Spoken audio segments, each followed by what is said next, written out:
Hey, this is Doug Stanhope, and you are listening to Revolution of the Board podcast. Nice. Another one. Shit, I'm going to jail. I done killed a white woman with my dick. Revolution of the Board.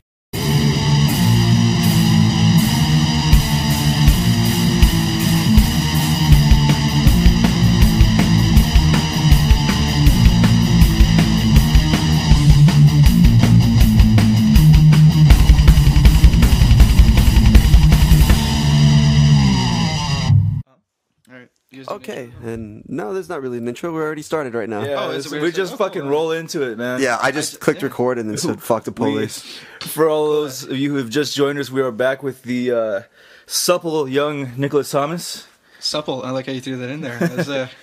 I have been working out. Thanks for having me, guys. I thought I'd throw in a compliment there because you did bring beer, so I'm like, yes. Yeah, that's a compliment in and of itself.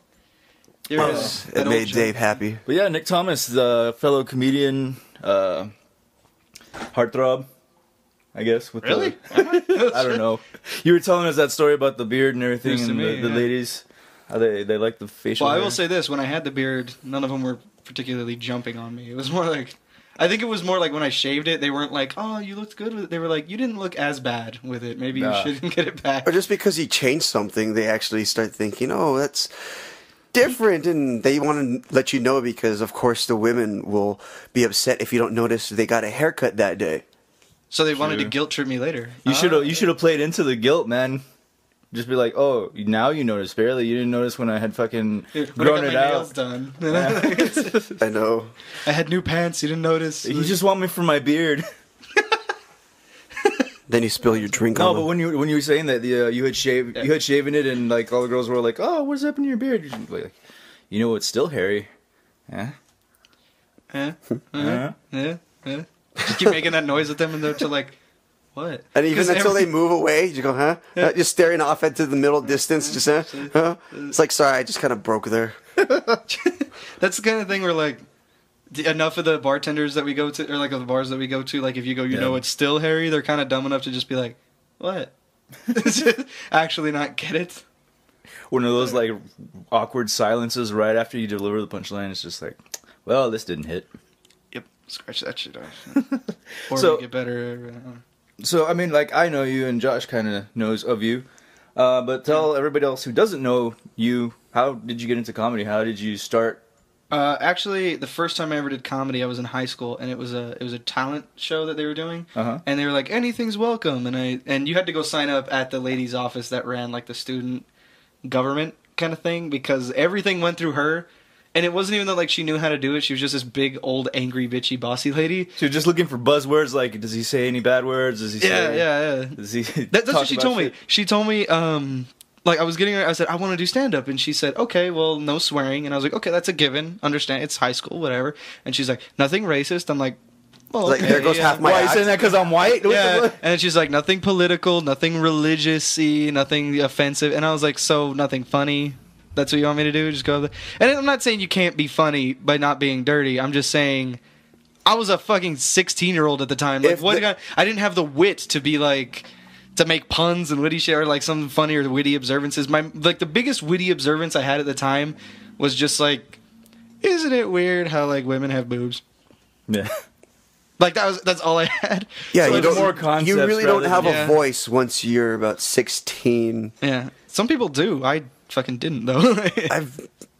I don't think I really knew too many people. I had a better understanding than I think some of my peers, but I definitely didn't have my shit together enough to make a cohesive set list. So of course you're going to joke about the funniest stuff that you find that's just dear to you, which is about 9/11, shit like that. The classics. Like really offensive, stupid, childish shit because, well, then again, I'm 30 and I'm still childish as fuck. Yeah. I don't care. I didn't realize who posted this, and I wish I could give him credit because it was kind of smart. It was saying, you ever realize that like when you're a kid and you make like dick jokes or fart jokes, someone's like, or like sex jokes, and someone's like, oh, those are adult jokes. And then you're an adult and you make the same jokes and like, oh, those jokes are childish. Yeah, you're like, I saw that recently. Yeah, you know what I'm talking about? And that's kind of a good point. And that was, I don't know. And but anyway, yeah. My first time doing comedy was at school. It was a talent show, and I decided the thing I was going to run with was animals. So I just made a bunch of animal jokes, and I said, do you think giraffes get even more depressed because they can't hang themselves? Like, that was probably my best joke. And then another one I talked about, like, a sawfish, and I was like, I saw a documentary on it where they said, a sawfish is actually not a fish, it's a manta ray modified with a shark's body. And a fucking chainsaw. Yeah, and that was the thing. And I was like, first of all, modified? Does that mean someone went down there with like a robot equipment and was like, that doesn't work. We need to make this shark thing. Was there some kind of montage where you could see the lights flashing in the garage just going on and off? Yeah, like it was Exhibit fucking down under the ocean, fucking like Pimp My Fish. Yo, we heard you like breathing water. Everyone likes breathing water down here. Fuck you, Exhibit. Which would be interesting because I hear they can't swim that well. Rappers, I mean. Oh. Yeah. He's making a joke here. Rappers, yeah. That's like when Hillary Clinton said hard-working Americans. You mean white people? Let's just say you mean white people. I saw this recently earlier today. She's announcing that she's going to run for president, as if we didn't know that for like the last 2 years. Really? That's like Bill Gates announcing he's going to build a computer. You're like, dude, what? Yeah, we already knew this was going to happen ever since Clinton left. Yeah. Oh, of course, dude. I mean, and there's it's like, tell us something new. Like, he actually fucks you still. I don't know. Do you think they do? I think that runs through my mind a lot. Every time. You think she's still punishing him for it? She looks like she would still punish him for it. I think so. I think the presidential campaign is her way of punishing him. It could be. She might be. You are so lucky you were president for 8 fucking years that I haven't left. Have you seen pictures of her when she was young? She was kind of hot. Yeah, when she was young. Was it the one where they're kind of hippied out? I saw that one picture. No, I saw one where she's like... Was she kind of modeling?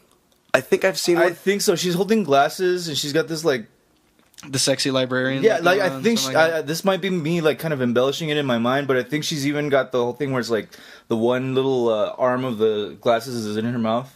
Or I think she's either doing that or just holding them off to the side, and she's got, like, this white or maybe she's doing the John Oliver one where she's biting on one pair and wearing another. Yeah, or this is just how my mind works. It just turns everything into porn, you know? No, I think you're right. I have seen that picture where she's doing that, and she was pretty attractive when she was younger, but now she looks like a lizard that's just too much. She is not aged gracefully, but then political figures don't normally age. Yeah, very within gracefully. 4 years, like how Obama's changed in only 4 years. He looks 100 years older, than 4. Yeah, like Bill Clinton looks the same. Black don't crack, but that's getting about as close to cracking as it can. I mean, shit. He's cracker, and the white side's showing up now.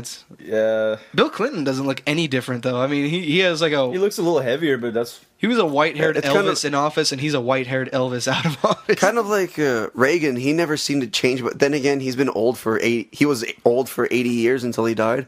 Yeah. Yeah, pretty much. He was like the Pope, just... Not aging, really, just slowly deteriorating. Something like that. Yeah, maybe it depends on which pope. 2 popes ago. John Paul? Yeah, the first half of the Beatles pope. It was John Paul, then Benedict. Then the Nazi. And Pope Frankie. I like that guy. But everyone loves that guy. He has been doing some cool shit. He's like, gays can get married and fucking... He's still got kind of the old, like, come on, dude, shit. He's kind of... He's the most progressive they've seen so far. He's kind of the cool Uncle Pope. Mm-hmm. I think he even said Satan and God made up or something. Like, he's that progressive. He's like, yeah, we closed hell. We don't need it anymore. They fist bumped and... It's all right. Everything's come cool back. now. And it's been, 4 billion years? We can leave. Yeah, come on, man. Water under the bridge, boy. Water under the bridge. Lava in the rivers of hell. It's all fine. It's all... No mas. Man, so before that your debut in high school, what... Were you into comedians before that, or you just wanted to give stand-up a try? How did that come about? I was way into comedians. Like, the first year I started doing stand-up, and even still now, people kind of had a joke, like, that I was the Comedy Central encyclopedia. Like, if you wanted to write a new joke, and you're like, has anyone done this joke before? Everyone said, oh, go ask Nick. Oh, and Nick will fucking tell you, who said it, what year they said it, and, like, was it on Comedy Central or HBO or that kind of shit. And it was true, man. I followed, like, so many comedians just on TV. And now with, like, Twitter and Facebook, like, I almost feel... Like, not in the kind of creepy stalker way, like, I feel like I'm their friend. I'm just like, I feel like I know too much about them. Where it's kind of like, hey, did you see that new Kyle Kinane special? Oh, the one he made on the day he had diarrhea? Like, how did you know he had diarrhea that day? I read his Twitter. That's how it was with bands back in high school, because I really... Like, I liked comedy, but I really wasn't into it. I knew Dave Chappelle, and I knew fucking George Carlin. And the reason I knew George Carlin was because... I remember hearing my mom say that, George Carlin was a dirty comic, and right away that set up I'm gonna watch light this in my head. Yeah, I was like, the old Catholic school thing. Don't listen to these albums. That's what I'm going to buy. And which is funny because that is literally what George Carlin was doing. Was don't listen to your parents when they tell you not to listen to me. But yeah, I mean that was my concept of comedy for the longest time. It was just very mainstream stuff, and I wasn't like really into it like you were. So like around that time, were you like kind of like a class clown or? Yes and no. Like when I was in elementary school, I was always into trying to make people laugh and into something funny. I loved hearing jokes. Like my entire life has been about comedy, which is why I'm so sad. So like, yeah, literally, that was meant to be a joke. But I can only hope like one or two Mark Maron fans were like, I get that. Only reason I'm not laughing is because it hits home. Like, yeah, I know. Yeah, exactly, dude. But it happens. But like when I was in elementary school, I didn't have a whole lot of friends, but everyone knew who I was. Do you know what I mean? Yeah. I was that kid, that weird fucking kid that ran around the playground and tried to make friends by being like, hey, watch this, and like running my balls into a pole and being like, this ain't cool, guys. Am I your friend now? And people would avoid me, but everyone knew. It's like, oh, that's Nick. That's that fucking weird dude. And I would do like cartwheels in class and shit just because... I guess at that point it wasn't really making people laugh, but more like I wanted attention. I wanted a crowd and shit like that. Yeah. And that's true. I mean, it's true even now. If I go to a show, I'm going to go up no matter what if I said I'm going to go up. But if there's like 3 people in the audience, I'm kind of like, oh, fuck, okay. I mean, I'm going to work hard for those 3 people, but at the same time, I'm like, I want a crowd, And you're kind of disappointed if it's not a huge group of people. Yeah, but it doesn't have to be enormous. It doesn't have to be a theater. I mean, like 10 people, I'm happy. Yeah. Anything less, I'll still take it, but I'll be like, man, come on, I want to put on a show here. As long as it's enough people to fill a classroom. Yeah, fill a classroom, pretty much. So, what are 20 kids? So about 4 grown-ups, something like that. Mm. But yeah, and I was doing that. I was the weird kind of kid, and then I got to middle school, and I was still weird. I was like, I don't know if anyone here visits a lot of those like online forums where they make fun of kids for being like neckbeards and fedora wearer. Oh, like 4chan. I was super that kid. I was super just some pictures like that. I was that guy. If I could have grown a beard at the time, I would have had a giant neck beard. I had a fedora. I'm not even gonna fucking lie. I had a fedora. Actually, it's I think I still have one because I think it looks nice, but at the same time, I'm like, I never want to wear it out of the house because I don't want to be judged. Ever since that became the bad thing, so overused, and then it became like co-opted by the fucking lonely neckbeard type dudes. I'm like, I can't. I'm not cool enough to make that cool when I wear it. Yeah, you can't. I like them. I think they look cool, but. No, there's too many fucking idiots that wear those. Me and my friend were talking about those, and we're like, the only people that can make fedoras look cool, like no matter what, are old people. Yeah. Excuse me. Which means in like fucking 40 years, when all the neckbeards are old, fedoras are gonna be goofy, and then old people are only gonna be the only ones that make like flat bill baseball caps cool, tilted to the side, and you're like, look at that old classy guy. It's just I don't know if that'll ever be cool. I'm worried that it will. Apparently, flat brim baseball caps? Then again, it is cool because people constantly wear them like that. I don't see anything in that. I look at that, it's just, okay, so you're keeping the sticker on and it's flat brimmed and... I have a hat like that, but I don't keep the sticker on it. Like, then again, it's old as shit, so I mean, if you have an old beat-up hat but it's still got the sticker, you're not tricking anyone into thinking you've got enough money to keep recycling hats. Yeah, because if it's flat rimmed and it's still got its sticker on it, you most likely have kept it to the side or too lazy to take the sticker off. Yeah. There's some... I wish I remember who it was. I want to say it's Craig Shoemaker, but I might be wrong. He had that joke about that, where those guys are like, one day someone's going to have the flat bill cap with the fucking sticker on it, and the next day someone's going to try to one-up them and have the flat bill cap with the sticker and the price tag, and the sticker, the price tag, and then the bag it came in, and then the fucking... somebody's going to have like an Indian child sitting on their shoulder still making the hat. Someone made a picture like that. It might have been that. It might have been a Vine. I'm not sure. I remember that. Fuck, who was that? That with the Indian child sitting on their head. It sounds like either Craig Shoemaker or Lewis Black or like... Or maybe wasn't there almost a drawing or something... or a picture where they edited it, where they made it look like the kid sitting on a desk on that guy's head, making the hat. Maybe that might have been a Vine. That might have been something. But for some reason, I think I remember seeing that, but I also remember hearing it like being told. I would imagine it's one of those things where someone told the joke and then someone else drew it, like a comic, something. Probably one of those things. Yeah. I see those a lot now. Well, yeah, everything becomes a fucking meme now. Like as soon as it's broadcast, everything's like. Like, Hillary Clinton. If I'm watching a TV show, I have to stay away from my fucking computer until I see that episode, or else it's gonna be ruined for me. Like Hodor from Game of Thrones. I don't watch Game of Thrones. I know plenty about Game of Thrones just because there's the amount of memes that go on and shit. Yeah. And it's not even like I go to websites, I go to 9gag and shit just to kill time and look at funny pictures. But when there's like, I don't know. I know it's a community thing, and I'm probably arguing against the entire reason it was built.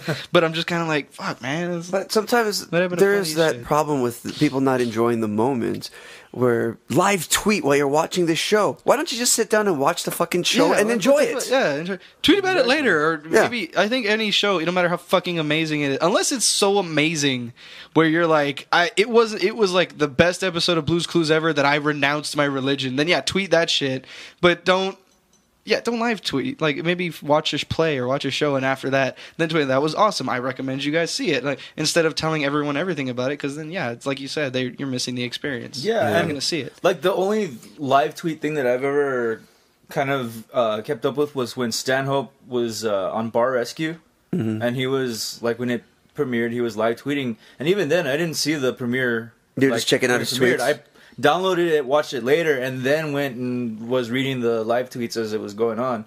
But then again, that's a fucking reality show, you know? I don't like reality shows to begin with. I only watched it because Stanhope was on there.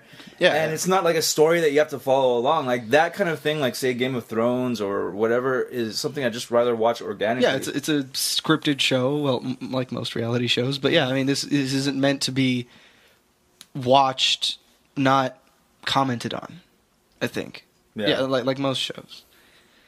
Speaking of Stanhope, though, I mean, like, we both recently saw him, like, twice when he came to El Paso. You went to the second one also? I went to both. And nice. I bought a shirt, one of his jerseys that says Sausage Army. And the reason I bought it, and this is true, and I told him and Bingo afterwards, and they were laughing, and were like, oh, cool, keep doing that, is there was this girl online, or I guess it was a girl, might be a guy, but they were pretending to be a video game character, and it was from the game series Persona. And she or he would always put up posts and be like, I'm going to tell this character's love interest that I'm in love with them today. Whatever. And so every time they put something up like that, I followed them vehemently. And every day I would put something up like, tell them with sausages. Like, just stupid sausage jokes every fucking time. And they eventually quit. And I'm pretty sure it's because of me. That's awesome. And I thought it was really funny. But before they quit, I told Stanhope that. And he was like, that's fucking funny, man. And I bought the shirt that said Sausage Army. And I was like, hey, can you sign it? And he's like, yeah, sure. And he signed it. And then the next time I went, I wore the jersey. And I asked him to sign the other side. And I was like, can you sign it? And he's like, yeah, sure. And then I turned around and he's like, what the fuck? I've signed this before? Like, he totally forgot. And I was like, yeah, you came through last time and you had the jersey I bought. And he's like, I didn't sell jerseys last time. And I was like, it's like, yeah, you did, Stanhope. You did. Like, I wasn't able to make it to the second show. I went to the first one back in 2013. Yeah. That was a fucking good show. Because from that first show, I have that picture of where Bingo is licking my face. And the funny part is, I remember that. I will always fucking remember that. I doubt they remember that. So to show them the picture... She looks like she's licked a lot of faces. Yeah, I know, right? I'm like... Yeah, the greatest thing, though, is the look Stanhope has on his face in the background. She's like, licking his face. Dave's got this weird look on his face like, oh, shit. And then Stanhope's in the back just like... Like, I think what happened was he was laughing about something as the picture was taken, but it got taken in that perfect moment where he's like... mid-smile, and it looks like he's glaring at me. Yeah, it almost looks like he has this death stare at Dave, like, Bingo, what the fuck are you doing to that dirty Mexican? We live in Arizona. There's plenty of them over here. You don't gotta go. You can get your own when we get home. And I'm all thinking, I was like, after the fact, I was thinking to myself, I should have told her. I'm like, yeah, it tastes like river water and shame, doesn't it? No, you were pretty awestruck that night. Yeah, it tastes like Chico's Tacos. It's in El Paso. That is one thing I've actually noticed about fucking crowds in El Paso is that they love, especially at the comic strip, they love jokes about El Paso. Yeah. You know what I mean? Like, which is pretty fucking stupid, I think. I think if you want to make one or two jokes about your hometown, of course. I mean, because, yeah, it's something you relate to. But when that's all you look for, doesn't that kind of show you how little exactly. you give That's why that you shouldn't get excited about it. Mm-hmm. But I think there is a little bit of that syndrome where anytime you... Like, how long have you lived here? Your whole life? I was born here, unfortunately. Yes, I'm sorry. So, same here. But anytime you hear El Paso being mentioned in a movie by a band, anything, part of you almost gets a little excited sometimes. Yeah, but no, like part of me is always like, oh, what's their impression of Yeah, it? at first you're kind of like, oh, what are they saying about it? It's probably not something pleasant.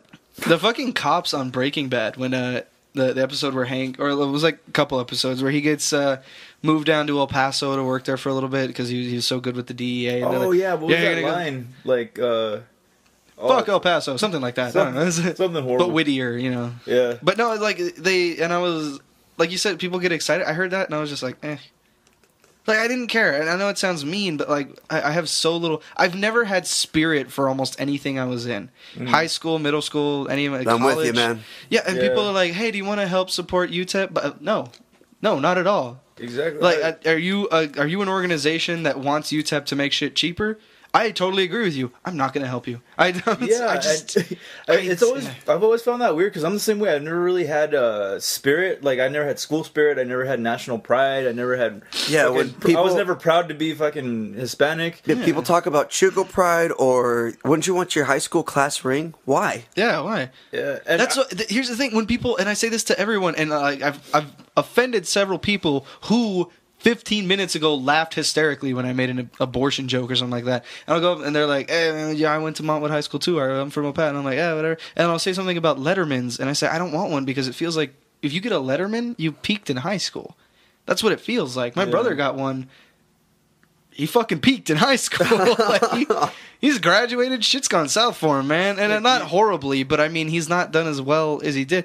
And he always tells me, he's like, well, man, it's just like, it's a memory. And I'm like, a memory of what? When shit used to be good? Work to make shit good again. Yeah, that's the point, is just continue making life livable and make some new memories instead of talking about all the great shit sometimes those Letterman jacket shit, guys. The shit you used it's to a do, fucking jacket. No, because there's there's only some great shit that happened in high school, but a lot of that happened after class to me, whether it be hanging out with friends or something, unless something cool happened during school. Yeah, beat up the security guard after school, shit like that. Exactly. High school for me, like all the cool shit that happened, it was not because of the institution of high school itself. Yeah. It was just that high school was a venue for the cool shit that happened. You know, that's where everybody was. So of course, that's where shit was gonna happen. Another thing that someone posted, because sorry, I keep saying that other people posted, but it's true. I spent a lot of time online. That's fun. And someone said it's like, I'm not sure if I'm friends with these people because I like them or just because you see them every day. And it's true. You go to high school,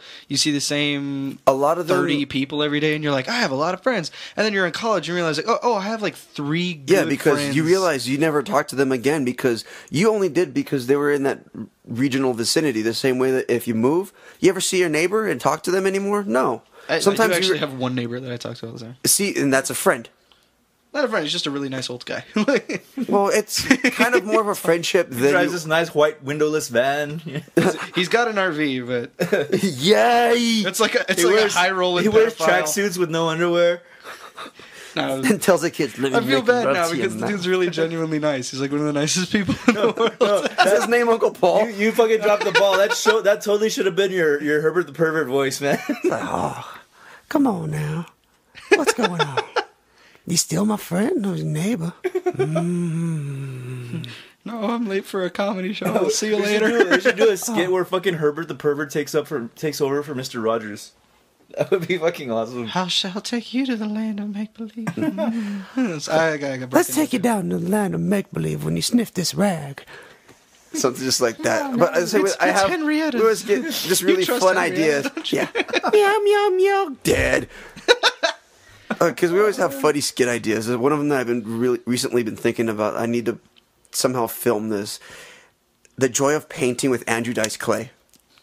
It's just a bunch of slaps on the canvas because he keeps doing that cigarette motion. It starts off him lighting it. He's like, this is Andrew Dice Clay, and you're gonna watch me fucking paint. Oh, dude, I have a leather jacket, man. So do I. Everyone, and then you gotta get one with a bunch of studs. It's just like Bob Ross, but with Dice Clay. It's showing. You take the thing, little blue. Little boy blue, she's on my balls. And just keeps interrupting everything. Yeah, he keeps talking dirty. He keeps bringing up sex when he's just also painting something kind of nice. Which I would love to. And he keeps breaking away like Bob Ross would do. Was like, we made a little mistake there, but like at him, he's like, we fucked up the mountain, but that's cool. Draw a Yeti. You're like, I'm gonna draw a fucking Yeti. No, okay. Andrew Dice Clay, joy of painting with Andrew Dice Clay, or joy of painting with fucking Joey Diaz?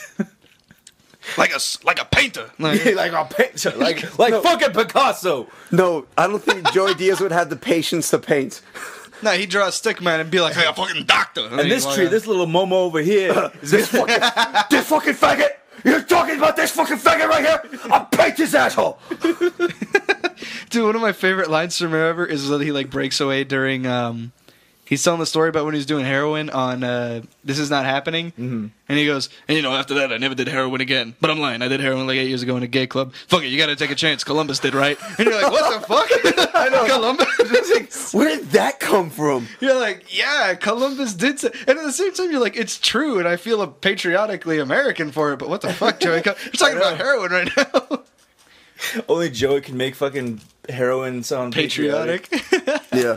Oh, I loved the end of one of their podcasts where Bert Kreischer was on, and Joey starts going on because I think it was around September 11th, and Joey goes on this huge fucking rant, and he's just like, and they realized fuck ISIS. It's like, oh yeah, like, we're gonna kill them. Ask the fucking pilgrims. And then Bert Kreischer's just laughing like a maniac in the background because like, what the fucking pilgrims? The fucking pilgrims. And then he knows about history. Dude, Kreischer's laugh is so infectious. Man.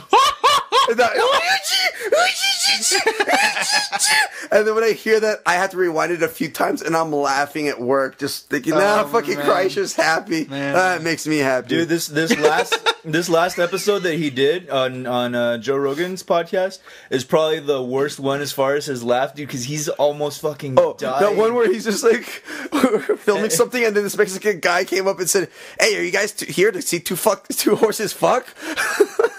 I love that your guys' podcast broke out into just talking about other people's podcasts. And it does constantly. We never have a set topic. That's why. I'm sorry I brought it up now. No. My bandmate was actually asking. My bandmate was asking me before, after, or during practice. He asked, "So what are you guys going to talk about on your podcast?" We really don't know. Like whatever. We never have a set idea. We used to have bullet points. And we'd rarely follow them. Yeah. We would just go back and forth. When I scheduled Nick for the show, he was asking me like, "What's your format?" I'm like, "Well, nothing really. It's just a conversation." Dysfunctional family, but with more visceral shit. Infinitely, I think my exact wording was infinitely more rapey. Yeah. So it's just kind of like Uncle Tom. That's like, I don't know, you start talking to him and he's just like, let me tell you who's fucking shit up. The Mexicans. Also, take your pants off. Like, you're like, come on, Uncle Tom. Like, just trying to eat my meatloaf here, man. No, by Uncle... You can eat my meatloaf. By Uncle Tom, exactly to you. Yeah, right away I was thinking, oh, God. This guy's getting racist. I mean my Aunt Marie. No. What? Oh, fuck, man. I totally forgot where I was going with that, but anyway. Something about Uncle Tom. Yeah, something about Uncle Tom. Yeah, by Uncle Tom, I immediately start thinking that Uncle Tom, isn't that like a black sellout? A black sellout? He sounds like the black version of Uncle Sam. No, Uncle Tom. That's what does it insult you? Yeah. Like, African Americans would insult each other by saying you're an Uncle Tom. That's like you're kissing the white man's ass. I don't know. Check Urban Dictionary. Well, I think like secondarily it became that, but originally because there was that thing. Like some novel or some pamphlet or something published called Uncle Tom's Cabin, and somehow that got appropriated and it became like a derogatory term that anybody who hated black people would use for black people, and then call him an Uncle Tom. Yeah, and then like I guess after that, black people started using it to refer to other black people who were like kind of like selling out or betraying their race. So like nigga would be like a term of endearment, but then Uncle Tom is like anti-nigga. Yeah, exactly. Which is fucking baffling because I've tried calling other Hispanics, "Hey, what's up, my wetback?" And no, that's not met with very cool. There's like, "Hey, I was born here," and you're like, well, because they're not using it in rap songs, I think. So like, if Pitbull more often was like, "Yeah, where my wetback's at," everyone would be like, "All right." It's like, "Yeah, my spicks." Yeah, that should be a song, man. My spicks. Yeah, I mean, if they did do something like that, then it would definitely be intertwined with the culture, and people would adopt it right away. Yeah. Dude, my Spix sounds like at the end of the song you would realize, oh, he's talking about glasses, and we just now realized he has like a horrible speech impediment. You get to the end and you're like, oh, that's why his music sounds so weird. Dude, people will adopt anything, man. If fucking Fo Shizzle My Nizzle could become part of the day-to-day, like, conversation between high school kids. Yeah. Whatever is popular will happen. Anything. That'll happen. I used to think... Once the Fast and Furious got popular and I saw everyone getting those types of cars and driving them all around El Paso, I realized... We have enough money to do that? What the fuck? And thinking, God, Russian roulette would be done more often if it was made popular. And it was when The Deer Hunter came out. I wish that a new movie would come out where Russian roulette would happen and it was popularized and... kind of intertwined in the culture, and then we start maybe the next, just clearing out some douchebags. Too bad fucking, what was it, Viet Cong weren't, was it Viet Cong in Deer Hunter? That guy, Dee Dee Mao! Something like that, yeah. What if they make like Expendables 4 or whatever the fuck they're on, and then in one of them it's just like a 27 round revolver, and they pass around the big table of like everybody that's been on any of the Expendables, so it's like Stallone, Bruce Willis, Chuck Norris, every fucking action star ever, and just passing. That's the whole movie. It's just them playing Russian roulette, and eventually it gets to Bruce Lee, and a blank kills him, and he's like, "Not again," you know.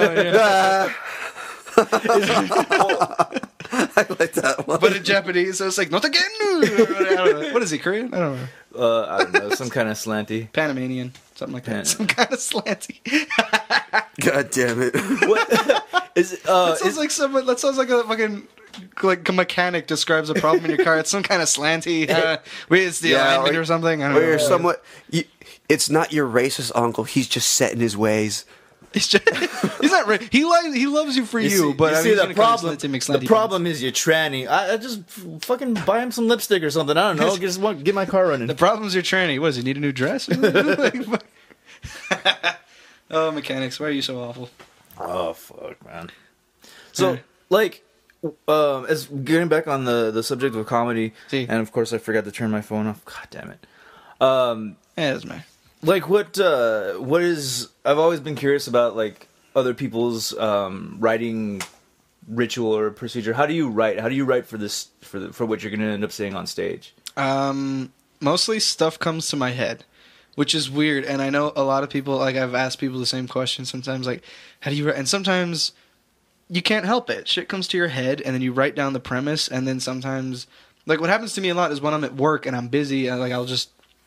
Thoughts are just running through my head, and I'm like, oh, that's funny. Here's a tag, and I'll write it down, and then later I'll kind of develop the joke in my own way on stage. Like earlier today, a couple minutes ago, we were talking about me shaving my beard. A joke that I used to say on stage, the only way I've ever delivered it on stage is where I say, I feel like me having shaven my beard is like I'm going through the same emotions as a woman who just got an abortion, where she's kind of like, oh, I should have kept it. What kind of... You know, if I had just let it grown on me, maybe get it grown on me. Stupid jokes. Like, but then I was at work today, and I was thinking, what if like there were like the anti-abortion advertisements and posters? What if there were some for like anti-shaving? Yeah. Where at like at 3 weeks a beard has its own heartbeat. You get to the and instead of like a dead fetus, it's just a barbershop floor with hair on it, and you're like, this is what you're doing, shit. And then something at the end. Fuck! I had another picture of a clean-shaven guy crying. Yeah, and he's just crying. It's like, do you want to go through this emotional trauma? Yeah, and have some really sad font with the beard clippings in the sink. Wingdings or some shit. Oh, you said sad fonts. Every time someone says, "Yeah, we'll have like a classy font," I always think Wingdings. Because it's just pictures of fucking arrows and airplanes. Like, what are you trying to convey here? Like, who the fuck made that? What is that? Like, why was that ever a font? Just, and I used to think... Did the script writer have a special child? I think that was it. Like, make your own alphabet, Johnny, and then it's like, well, that was his dying wish, so put it in the Word document. Yeah, he really wanted like airplanes and arrows to be a font. Used by the KGB or something. I feel like Wingdings should be used... to represent, like, if Woodstock from Peanuts ever, like, just went on a fucking rant of hate speech, that would be his font. Oh, that'd be great. Woodstock, he's up on the podium like fucking Hitler. He's just on the podium screaming shit like Hitler. The Charlie Chaplin mustache. Yeah, just spewing venom. House, bed, car. Like, damn, this guy hates Jews. Like, shit. The Batman symbol. Something holy fuck. What? There is a solution to our beagle problem. It is the final solution. I know. We realize he's been hiring the Red Baron this entire time. Just to kill the rest of the beagles? That's why he thinks Snoopy's He's a fucking Uncle Tom, that Red Baron. Oh, God. What the fuck? Dude, I feel like the wingding thing for gas chamber would be like a fart, like a butt with air coming out of it, and then a house. Like, that would be gas chamber and wingdings. And then, you know what I feel like? I used to think, actually, that Wingdings would be, like, a perfect way to send secret messages. As a kid, like, I would send my friend an email in Wingdings or something with an attachment from Word, and it was written in Wingdings, and all he had to do was open the attachment, highlight it, and then change it to Times New Roman, and then I would send him a secret message. But at the same time, like, it didn't work like that. But at the same time, I was 8 years old, so what's the secret message? Just be like, my dog pooped in the yard. I know, but when you're that young... Did you ever notice girls have boobs? Yeah, sure, girls have boobs. When you're that young, you think, fuck yeah, I made a secret code. Yeah, and then you feel accomplished with something where it's my dog I honestly thought if I just wrote backwards, like letter by letter, like if I spelled the word the, like EHT, like no fucking puzzle master I'm ever. a fucking genius. I know. What will the teachers be? I think you put on a derby and you think you're the Riddler. I think the most complex code I ever made was every letter stood for that letter, but the backwards alphabet. Yeah, you know what I mean. Yeah, I did that shit. It was like a substitution kind of code. Oh, like A was Z. And yeah, B was they're just Y really simple. Instead of using a decoder ring, you just look at the alphabet and say, okay, switch it, and there you go. And you think, well, this is just an inconvenience. You got to think, at some point in history, this happens to me a lot, when you think you have an original idea, and then it turns out that it's been done before, like, that happens to me with jokes, or just stupid, usually just puns. Oh, like, dude, I throw away so many jokes because I'm, like, certain that I've heard it somewhere. Done before. Dude, this happened to me, like, or not happened to me, but like, can you imagine, like, you came up with that, like, the reverse alphabet thing? There had to have been a point in time where there was, like, some countries at war, maybe small countries, maybe big countries, where they're sending messages back and forth like that, and and one of them, like, gets intercepted, and they read it, and like, what does yip lop mean? And then it really means is like, hey, we're running out of rice, or some shit like that, and you're like, Yeah. It wasn't even important. It's like, I think I've won the war. See, if we just translate the Wingdings into fucking Times New Roman. But don't use... What's the fucking other one that everyone... Comic Sans. Comic Sans. Why does everyone have a problem with Comic Sans?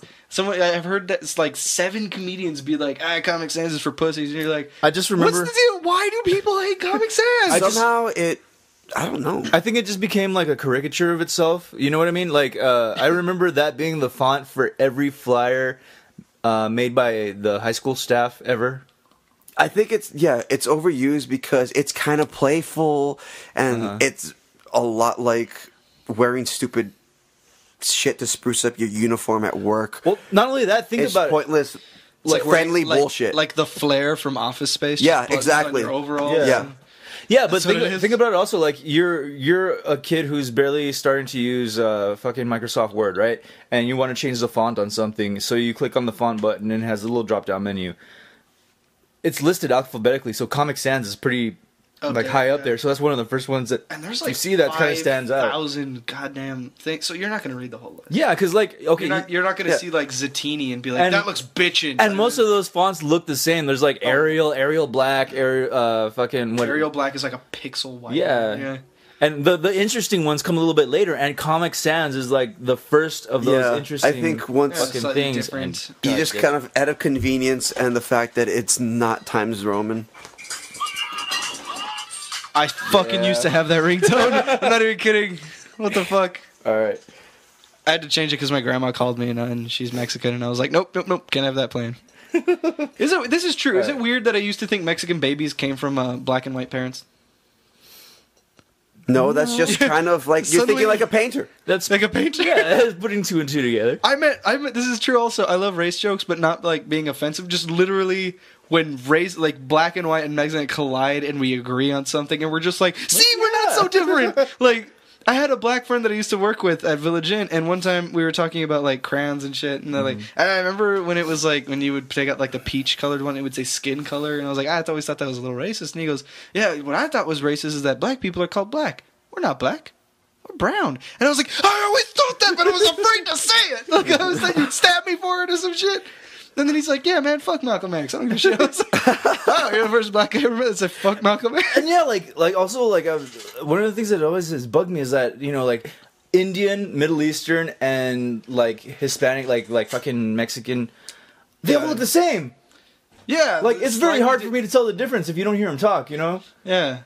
This is, you know what I've realized recently? It was a little weird. It's not bad. It was just like I was surprised. But like I work as a barista now on campus at UTEP, and you meet tons of people doing that because everyone needs coffee because it's fucking UTEP. No one wants to be awake, but they fucking have to.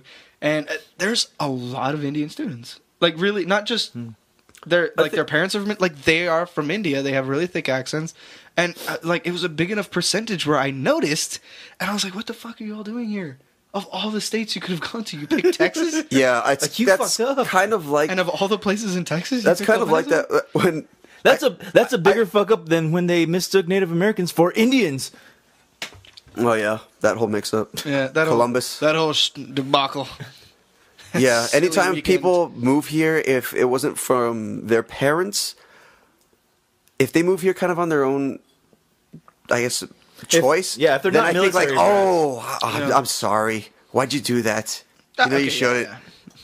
Yeah, if they're not fucking military brats, then I'm like, why did you choose to be here, or why are you here? Yeah, if their parents did come here, like let's say, oh, my dad, his job moved him here, and then you understand, okay, I get that. But if someone does move here, like if they're gonna go to UTEP, Yeah, it was their choice. Why not go somewhere better? Yeah. Is it because it's cheap? But it's well, not really, because there are other schools that are the same price. Like, yeah, and they probably have better programs. Drew them to I think maybe all that stupid construction that UTEP's doing is, or not UTEP, El Paso is doing is paying off. Maybe they saw a brochure with those weird spinny things those on weird I-10, light sculptures, and they were like, "Fuck yeah!" Yeah, they got a lighted pickaxe and these spinny things. Those weird white fucking egg beater thing. Yeah, that's what everyone keeps calling them, eggs. Sometimes they spin, sometimes they don't. What the fuck are they for? This sounds like a really bad Jerry They Seinfeld. seem to spin when it's windy. That's what I think, but I pass by them every day on the way to work. What was that? A very bad Jerry Seinfeld said, "What's the deal with the light spinning things?" And it is. What the fuck is up with them? Yeah, but weird. Then again, a lot of the new construction is not working well. Wasn't that recently in the news about the ballpark? It was just I was pissed. Turns out it did not do as well as we were saying it was going to, and we're not going to have the surplus of money that we imagined we thought we were going to once we were done paying for the next 20 years or something. Yeah. And see that's fucked up because everybody does kind of like it, you know. Everybody's always all about the Chihuahuas now and everything, but do you know Lando? Lando VC? Yeah. Oh, not the character. Oh, wait, the comedian. Yeah.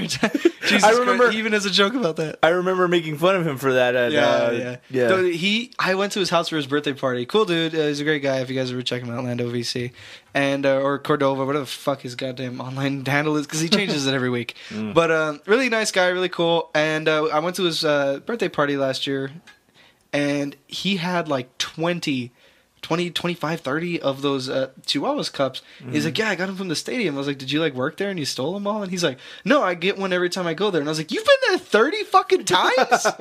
I haven't been there once, and I don't think I'm missing shit. I've never been there. Hell, this year's the first time I've ever gone to a Rhinos game. Shit. I used to go to to the rink. I've never seen a Rhinos game. I used to go to the Diablos when I was a kid. A shitload. Yeah, I went there, I think, less than 5 times.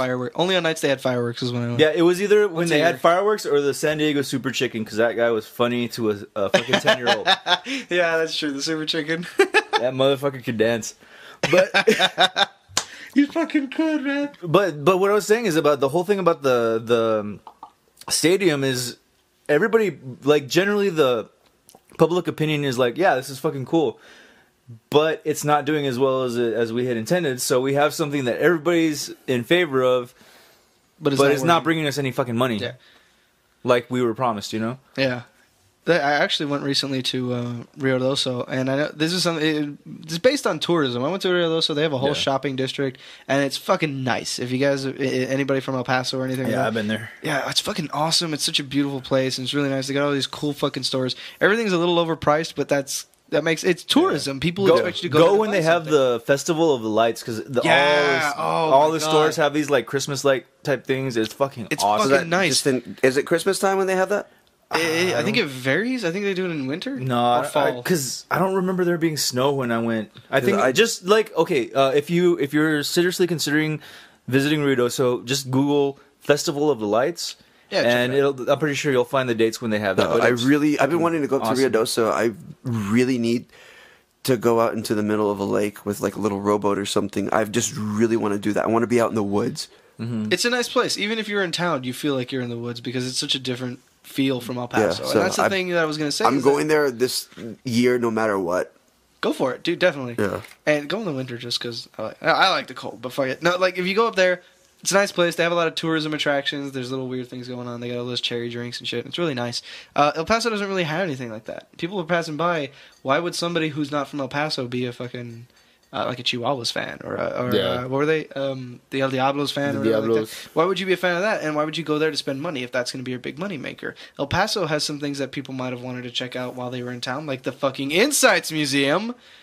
Yeah, but that could go fuck itself. Yeah, dude, that was my favorite. That was like my childhood. I've seen so many fucking people be like, this all right, do you guys remember that fucking wall where your shadow would stay? Fucking yes. Yes, you were just flashing with science. You were there. We went there on a field trip. I've only been there maybe 3 times in my entire life. And of course, when we went there as a field trip, you put your dick out. Exactly. I made so many fucking arm, dick, shadow puppets. Whose penis has a fist on the end of it? Mine, fucker. I'm better than Chuck. Like a doctor. like a soldier. I know, like a boxer. That's what you guys are. Like a boxer. Uppercut. Bam. Oh. When Dave saw VHS viral, he started thinking about Insights. Dude, did you ever see that thing? It was like this weird T-shaped spinning thing where you get on, and it was centrifugal force. You kick the ground once, and you spin, and you think, I'm not kicking that hard, so it's going to stop. No, the force causes it to fucking go for as long as possible. Yeah, you almost once it starts spinning a little bit faster, like, I made a bad mistake. I need an adult. Yeah. Oh, fuck, I'm going to die. And then you go flying off. I've seen at least 5 kids not realize that you can just realize that you can put your foot down on the little carpet and be like and just stop yourself. Well, it's like kind of the same thing. But I've seen kids that are just like, I give up. Yeah, but like kids with when they first get roller skates or something, instead of trying to use the little brakes, whatever, if those are even useful, it's just kind of like bam.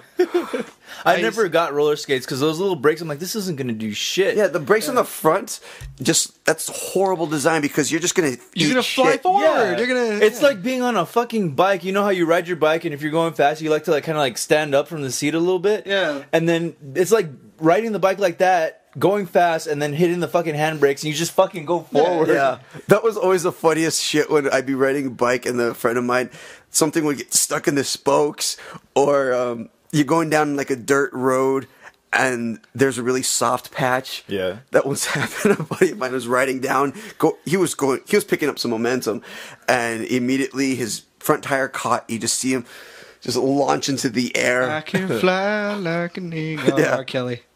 It is funny because he pissed himself too. But anyway, nah, dude, I miss the Insights Museum. There was weird thing, that centrifugal force thing, they had it. I went on a field trip one time to the Apollo Space Museum, and they had a park nearby that we had a barbecue at afterwards. Yeah. And they had one of those. And my first thought was, why the fuck would you have one of those at like a kid's site? Because it's meant, at the Insights Museum, it's meant to teach you about centrifugal force. There, it's just literally to throw kids like frisbees. Like, that's all it's for. And then we'd had this thing where they're like, okay, someone would hold onto it, they would get onto it, hold it like a monkey, like sit down, grip it as tight with their arms as possible and their legs, and then 5 people would just spin it as hard as possible. So you would do that with the little, oh shit, what are they called? Like a merry-go-round? It's not the merry-go-round. They have them at little parks. Those teacup rides? Oh, pedophiles. God damn it, no. It's like a merry-go-round, but it's manual. Isn't there a different name? A merry-go-round that's manual? I think it's just a merry-go-round. Yeah, the one... Damn, you grew up in a poorer neighborhood than I did, man. What the fuck? A merry-go-round that works? The one What's that goes like? The one where it's just got those bars and then people turn them. Yeah, it's a merry-go-round. The ones that are automated are carousels. I don't think there's a difference, but yeah, I know what you're talking about. Yeah, just I see videos now where guys are like that, where they put the motorbike on the bottom. They use a motorcycle to keep it spinning, but the guy will be like the kids would with the little centrifugal, the small one. Yeah. But they would be holding on the way you're explaining. So if anyone doesn't know what the fuck we're talking about, look I at don't one know of what those the videos. fuck you're talking about. Just Google merry-go-round motorcycle and watch kids eat there's shit. one of those fail videos. You've never seen that? Yeah, fail blog and shit. The videos have a lot of those. Because as a kid, you would have all your friends. One of you would sit there, and then they'd all sit there and then spin it. Yeah. And grab the bars.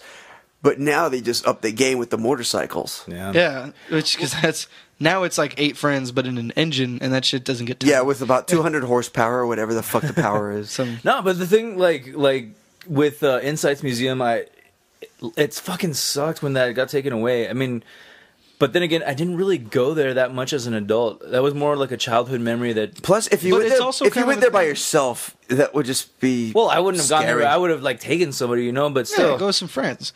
And that's the thing. Even as an adult, you can appreciate it. And which I think when they built the ballpark over the Insights Museum and got rid of it and everything, does that not say fucking jocks want to win so goddamn hard? You get rid of something that's going to teach kids, and you bring in fucking baseball. Push out, get out of here, nerd, with your fucking science shit. And everyone always says the nerds are going to come out on top when they're the ones that are really good. Name one other nerd besides Bill Gates, Steve Jobs, they got super fucking famous because of what they're doing. Now they're paying other nerds to do their job. They're the jocks of the nerd world.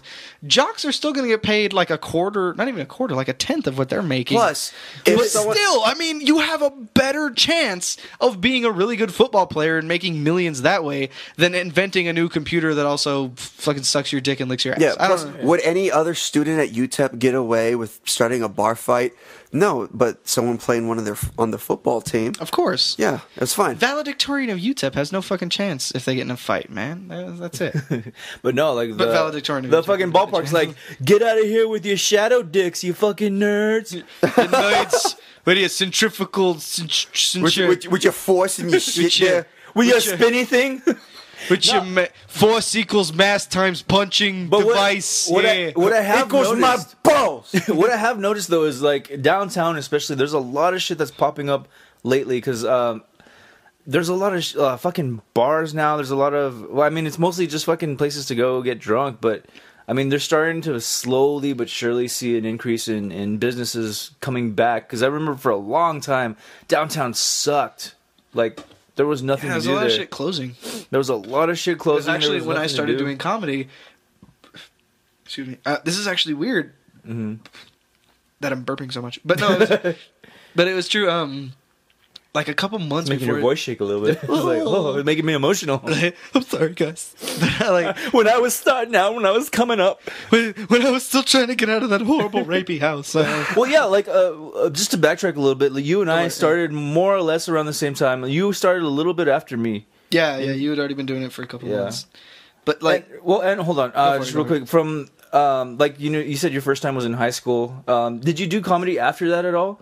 I did one show my junior year, and then I did another show my senior year, and then I didn't do comedy for about a year and a half. And the guy who I will credit this, and I know a lot of people think he's not funny, or they don't credit him, or they don't like him that much, but Timothy Byland was actually the guy that told me about hazardous humor and fucking Laughterhours and all the things I got started. So I give him a lot of props, and I appreciate that he was the guy that told me about. Well, he at least let you know and that there was brought shit you going into on it, in right? town. Yeah, and so I fucking appreciate that so much from him, because it would have been so much longer before I found out. And the story is that after I got out of high school, I was doing a culinary arts thing, but in college, but I really, really wanted to be a comic. That's been my dream since I was in high school, which is why I started it. And I was dying to do it, and I Googled El Paso open mics, because I was like, at least I can do that.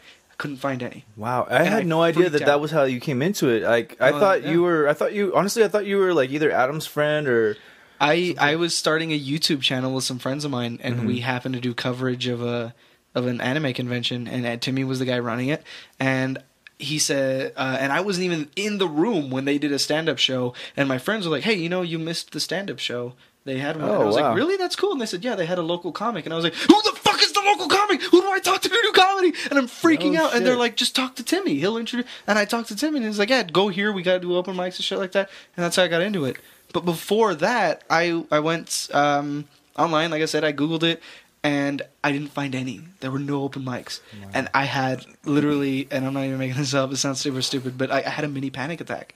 I was like, fuck, I'm stuck in a city where there's nothing, I can't follow what I really want to do. And I told my dad, and I was like, dude, I called my dad dude. I was like, Dad, I gotta fucking go to like LA or something. There's no way. And he's like, chill out. And he told me to calm down. He's like, dude, finish your school and stuff like that. There's gonna be something that comes up. Sure enough. Yeah, or you could have even started your own self. No, but but I was a pussy. It's cool to see how that trickles down, because like for the longest time I had always like considered doing stand-up comedy, and I went to school with Adam. Like, we were high school buddies and everything, and he was the one that started Hazardous Humor, and he was like trying to gather people to get started and everything. And he was messaging me on Facebook. He was like saying, like, dude, I'm trying to get this started. Let's do this. He was already doing a couple shows at Coconuts and, you know, with Jerry and everything. So I got into it around I think it was February of 2012, and you got into it maybe a few months later, because I guess comedically, if this was a family tree, I would be your grandfather, because like I started with Adam. Well, Adam got me into it, and then I got Tim into it, and then Tim got you into it. So you got in like maybe like late 2012, maybe 2013. It was August 2011, actually. August 2011, because I've been doing it for 4 years. Right. It's 2011. So August 2011. Damn, I've been doing this too long. Yes. And then I had to go away for school because I was doing that, and I didn't know I could balance both. And then I came back, and everyone was like, holy shit, you're that kid that fucking showed up again. And I was like, yeah, school's over, so now I can do it. And then I got back into it. I was getting a little better, and then when school came around again, they're like, are you going to leave again? I was like, fuck no, I'm not doing it. I want to try to balance both because I really wanted to do it. And yeah, but that was my backstory, man. Yeah, I had like some weird panic attack when I didn't think there was anything, and then I met a couple people, Tim, and he was like, yeah, come here, come do that. I started doing open mics. 2013, I was voted worst comedian in America, or not America, shit, that'd be horrible. It's the worst comedian in El Paso. Worst comedian in America. God, I would have quit. No, I remember that show. You got it was I think at Leo's, right? It was at Leo's. It was a one-time show. It was like the first El Paso's Funniest Comic competition. Adam won. You got last place. I got least funniest, and my mom was trying to cheer me up even because she's like, "Well, at least they're gonna remember your name." And I was like, "Yeah, people remember Hitler." No, I remember I was at that show, and the thing about you, I remember, was that even when I had seen you before, when you first started. Because I was barely fucking starting too, and it wasn't that you weren't funny. It's just that you didn't have that confidence on stage yet. Yeah. You didn't have that comfort. So it was not a reflection of your ability. It was just more of experience, probably. Of your identity as a comic. Yeah. Okay. And I was like, I wanted to fucking grab you and fucking tell you that. Chill out, do some shit. Because shit, man, they're like, he got last place. That's gotta fucking suck. But he's got to know that this isn't necessarily that he's not funny. It's just everyone did tell me that. Everyone told me that, and I think of course you're not the only one that noticed. People were telling me like, hey man, fuck it. Like people were telling you weren't funny and you got voted worst comedian, but there were things. There's things you can work on. You're not stuck as the worst comedian. Plus, it depends on what kind of audience was, I guess, voting. I mean, what are they? I got a fucking weird story about Carlos Mencia fans. I want to hear this weird story. Yeah, I want to hear. I brought 6 people to the show. I brought 2 of my friends, my parents, and my friend's parents. That's 6 people. I only got 5 votes for best comedian. That means one of them was either a dick or honest. So. It was really funny because I even saw the votes and I was like, mother. I couldn't get mad either. I was just like, well, I feel like I was lying. But see, and that's what I was gonna say is like you know what I'm saying, that wasn't necessarily a reflection of how funny you are, just more or less your confidence. And then you hear people say like. You hear people telling you that, but when you're in that headspace, when you've just been voted like least funniest comic, you're gonna think like, it's not. No, they're just trying to be nice. They're just trying to be. Yeah, the honest voice isn't that loud. Exactly, it's overshadowed by all the booing and all the worst comedians. Yeah, yeah, of course. And it was right around that time that I actually kind of got out of comedy for a while. I wasn't doing open mics and everything, and then lately I started hanging out with you guys again, going to open mics again, and. I see you now, and dude, you are like leaps and bounds above where you were. And I was telling you this at the last show. You were, and thank you again. Right? Do you try to go up on stage at least a few times a month? A month? I go up every week, man. Oh, nice. I go Monday. I go up. Tuesday I'll do a show or two, depending on what's around. Wednesday, there's not really any stand-up shows, but I try to hang out with the comedians and kind of still keep in touch because I'm part of that community, and I try to stick in and find out what everything's doing, whatever's going on. Because I go up as much as possible. And coming back to the whole discussion that we were having about the scene itself, is that there's so many fucking places that are having it now. There's nights where there's like 3 shows a night, 4 shows a night, where you can actually fucking club hop now and just I'd like to just start going to some of these I'll tell you open this, mics. don't drink till you get to like the second to last one. Yeah, and you will not make it. Exactly, and he brings up a good point too, is where we were saying like, how I was saying that if comedy was a fucking family tree, like I'm your grandfather because I got Tim in, Tim got you in. We need to father a fucking illegitimate bastard incest child and get this motherfucker into it, because I've been saying that Josh for the longest time needs to fucking do comedy, and he's like, he keeps telling me, he's like, no, I'm just gonna fucking scream at the audience. Like, that's what I fucking do. Yeah, that's what I think I need to find the right way to kind of put a cohesive set together where I can yell at the audience for at least you're trying thinking to it's do fucking that. stupid. And you're off the sauce now, so this can fucking happen. Or you can go back on the sauce. Who fucking knows? But no, that's true. It's fucking like, I've seen a couple comedians who go up there, and one who shall remain nameless, but if he hears this, he knows who he fucking is. And some other people, actually. It's not just him. But, like, they'll yell at the audience if the audience isn't paying attention, but they don't say anything funny. And they say, oh, well, fucking Louis Black yells at the audience. Yeah, but Louis Black has a reason for it. He's got a punchline, and there's things like that. Plus, when he's yelled, from everything I've heard from Louis Black... Them. He's yelling in their direction. Or he's yelled at a particular person because of something they said or did. Yeah. But there are some people that were like the audience. We're doing an open mic. The chances are half the people there aren't there for an open mic. They're there to drink, and it just so happened that there was an open mic. There's a difference between yelling at a fucking heckler and calling it out and calling attention to it so you can address it. Yeah. There's a difference between that and just getting mad at the audience responding to you not being funny. Yeah. There's a difference, between spanking your kid because they misbehaved or hitting him in the face because it didn't get you the beer fast enough. There's like 2 very different things. Exactly. And that's Yeah, both of them are right. both of them are right. What do they have in common? My fist. I don't know. It's like, but I mean, yeah, and I'll tell, and I'm pretty sure he's talked to you plenty about this enough. But I would say to you what I would say to like anybody who, because we've had a couple people where they're like, I've always thought about it, but I don't know if I want to go up. I was like, fucking go up, try it. And no, I definitely can't during the weekdays. It's my work schedule.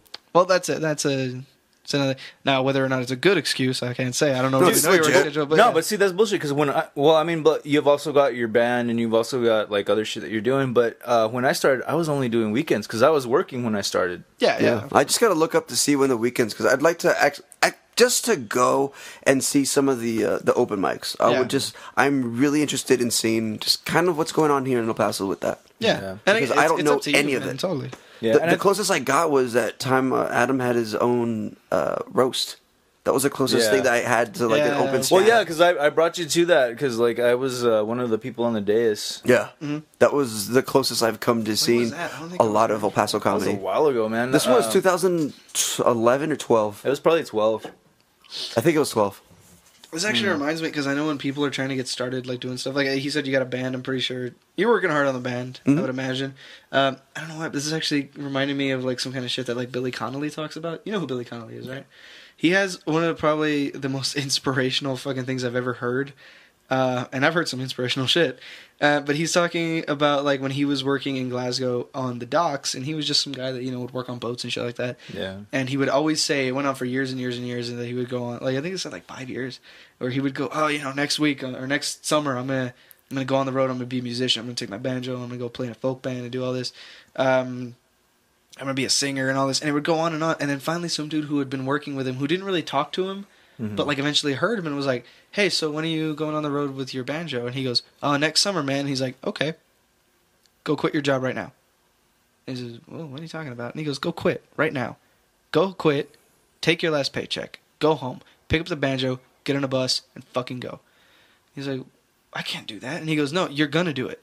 I'm telling you to do it. Because I've been listening to you for the past fucking year. Not even that. Yeah, of course. But he's also, because you keep saying next summer, next summer, next summer. Next summer easily becomes, I should have done it last summer. I should have done it last year. I should have done it. I should have. And not only that, like you can keep saying next summer, because next summer always comes. Exactly, but and you don't know, but one of those summers is going to be the summer that you're not fucking there anymore. Yeah. So fucking do it now, you know? Yeah, of course. I mean, that saying, it's better to have it, not need it, than need it, not have it, or better to have too much than not enough, shit like that. But it's better to start too early than it is to start too late. Yeah, one of these weekends I'll probably do that. Not just to say that. It's just I've been. What the fuck did we just say? It's God damn it! Focusing more on. You need to get your fucking ass to a comedy club. Get on the fucking stage. You need to tell your fucking jokes like a goddamn doctor. What the fuck just? How'd you turn into this Jewish old Yenta? You need to go and get like a fucking doctor, like your cousin Mary. You don't call me anymore. You don't fucking write. I have a fucking joke like that where I'm making fun of Cruella de Vil, and I was like, I don't know why my Cruella de Vil voice sounds like an angry, disappointed Jewish grandmother. I saw that at the comic strip, man. Like, why aren't you a lawyer like your cousin Murray? Your father would be rolling around in his grave. Dad's alive. Like. And that in itself is a testament to how you've fucking grown since from that time where you were not very confident on stage. Now you're in the fucking comic strip, which is fucking pretty more than I've ever fucking done.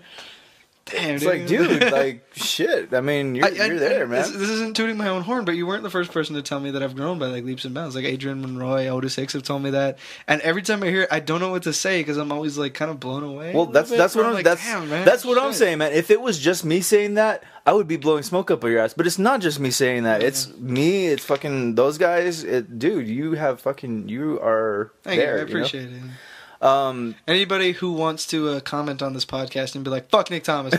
Fuck that guy. Jacob Esparza. He's on the fucking Revolution of the Board. I'm doing the Jewish person again, but Revolution of the Board, tooting his own fucking horn, and he's just fucking talking shit. I think you got a little bit of Jersey in you there. He's just talking shit. He's talking shit. You gotta jump. Man. But one of the things that I have noticed, and one of the things that actually kind of early on prevented me from from jumping headfirst right back into comedy, was a lot of the controversy and the fucking infighting that was going on. Oh yeah. And people were definitely. There was a lot of that, and it was really holding people back. Like, what is your take on that? I mean, I don't know how deep you want to get into that. I don't know what you're comfortable saying on the air. I'm not gonna say fuck anybody. It's definitely not. Not to call anybody out or start any fucking rumors or. I really don't. Hearsay. I have some opinions of everything. There are some people that I don't want to say names because they might hear. But but no, it's kind of like some people are very business oriented. And I can respect that. If you're trying to make money, if you're trying to make a business out of it, yeah, sure. But unfortunately, I'm not the kind of guy that likes that. That's why I love Mark Maron. Like we were talking about him. I love him. Like I love his stand-up. I think he's hilarious. But I also kind of love the attitude that he has about it. That episode in Maron where he's talking to his agent who's telling him, hey, man, you should do this, you should do that. And like the agent where he runs into Davidoff talking to the same guy. Yeah. And he tells him, hey, man, fuck you. I'm going to be my own agent. I'm going to do what I want. And I was like, fuck, man, that was amazing. And Mike Birbiglia, who didn't make it a business, but who tells this whole story, and I'm sure you guys have seen the movie Sleepwalk with Me, or I just heard about it. I have not seen it. Oh, really? Dude, check it out on Netflix. Sleepwalk with Me? Sleepwalk with Me, because he's got a stand-up special by the same name, but this is a movie that he directed, and it's phenomenal. I think it's a must-see for any fucking comic that really wants to get out there and get serious. It's amazing, beautiful story. Not that beautiful, like, oh my god, it's heart-wrenching, but just, it's so well told, and it hits home with some people, where he's like, the dude's driving across state to do a show that's paying $50, and he's spending $75 in gas just to get there and back. And he doesn't have, he's losing money to do this, but he's doing it because he wants to be a fucking comedian, man. And I've been doing that for a while. I'm running out of gas. My parents are helping me out with money, and I feel so bad about it, but fuck it, man. I'm grateful that they're letting me be able to do that. And these guys that care so much about rather than being a business. I mean, yeah, if you can make money doing this and support yourself, fucking awesome. But if you can go out there and just be a comedian and do what you love, like that old quote, do what you love for a living and you'll never work a day in your life. That's my fucking Like, I live by that. Yeah. I would so much rather... I have 2 jobs that are really fucking cool right now, man. I worked at GameStop, and I fucking loved working there. And it was awesome. Again, like, I love video games and stuff, and I worked there. I wouldn't consider it a job. I'd consider it fun. If I become a comedian, I wouldn't consider it a job. I'd consider myself like one of the fucking luckiest persons out there, that I can be supporting myself doing something that I love. And that's how I feel about it. It's a great movie, and it gives that message out. And there are several other comedians that live by that message. And there are some people in El Paso that, of course, they live like that, and that's what they want to do. Iggy Samaniego, man, he's one of the greatest fucking guys you'll ever meet, and he lives like that. He does comedy. He'll tell you fucking stories of how he drove like 200 miles on a motorcycle that was ready to explode, and he went to go do like 5 shows. Yeah. Came back, and he lost money.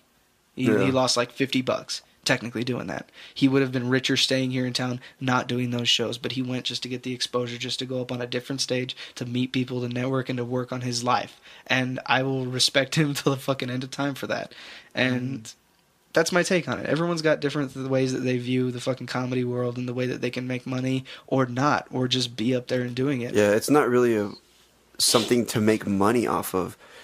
That's what I always hear about, that you can, but if you're going to start, you can't expect to get anything from it unless you really put as much as you can into it. Yeah. From what I've taken from it is, like, if you end up a person who makes a living off of comedy, it's not so much something that you should actively work toward, as in, like, I've got to treat this like a business.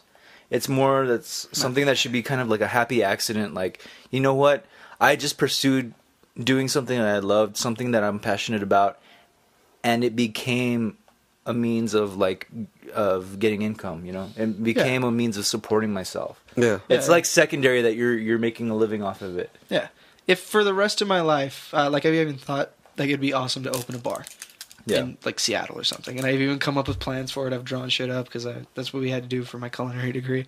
Nice. And if for the rest of my life, maybe after I get my degree now, I'm working in theater because I want to be a better comedian. That's the thing I'm working towards. That's awesome. But if I move to Seattle, which is where I want to go, and I end up opening a bar there, and for the rest of my life I work in that bar, but every week or every month or so I go out and I do shows all over America, and you know, I have the chance to fucking go on break for a while and just do a tour and shit like that, and I make some money doing that, and I can still get my name out there and just meet people and have fun doing it. Fucking great. I would definitely take that over constantly doing the same several shows, just being a comedian and whatever like that. However, I would also take being the next fucking George Carlin and doing crazy shows and just having that be my own. I would definitely take that over that. But that's not my goal, is to be the next George Carlin, to be the next Richard Pryor, to be the next whoever the fuck. You know, I want to do what I want to do. I want to talk about what I want to talk about. I want to make people laugh. That's generally what it is. Going back to what we talked about at the beginning of this, when I was a child, I wanted to get people's attention, make them laugh, make them like me, and fucking, if I can make money doing that, great. And awesome. Touching on what you had said just now, like, what is it that you want to talk about? Like, like, everybody's comedy is different, you know. Everybody has their own style and everything. But what is it that you're trying to convey through your comedy? What do you write about? What is it that you're passionate about on stage?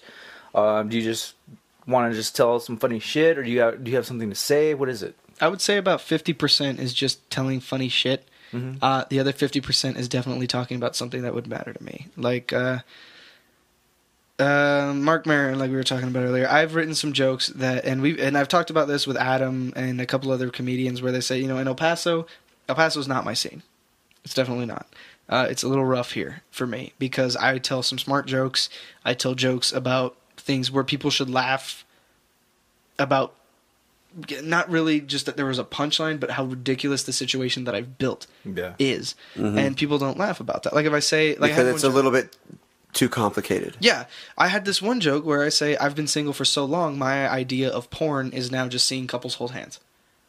Yeah. And that's a kind of a silly, kind of a smart joke. You have to kind of have some semblance. Yeah, because of there are different layers to that disbelief. joke. There's kind of more of an emotional. Yeah, and that's the thing. And then the joke that I say is that I continue it going on, where I say like I go to the mall with my friends, they see some hot girl, and they're like, "Oh man, check out her ass, check out her tits," and I'm like, "Yeah, look how happy she looks holding her boyfriend's hand. I gotta get me some of that. Gotta get some happiness in my life. That's where I'm lacking." See, it's you hard. guys laugh because you get that. It's hard. It's hard to convey that like that my style of comedy is like it's this very cerebral thing that it's not really working in El Paso because it's very easy to come off as like this being a dick. Yeah, being a dick. Like, Definitely, El Pasoans are fucking stupid. They don't get my comedy, and I'm just too highbrow for them. No, it's not that. It's just not the kind of genre that they're into. And I honestly, Again, I will talk a lot of shit, and I will say this shit on stage, and you'll probably hate me for it.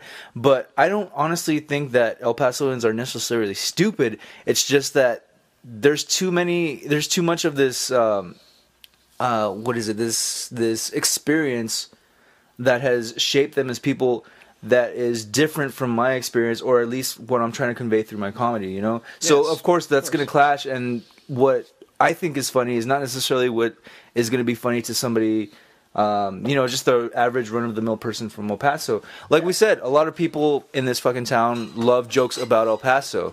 Yeah. They're like the Chigos Tacos jokes that are easy to fucking go to, whatever. Or just make some jokes that George Lopez probably would say. You know, jokes about your Mexican grandma, about how she chased you with the fucking chancla. And, And I'll raise you this. How many comedians in El Paso, local comics, who are fucking hilarious and smart and have got all that shit, how many times have you seen them revert to those jokes? Yeah, because it they becomes know a that's all crutch. that's going to... well, not becomes a crutch. It has with some of them.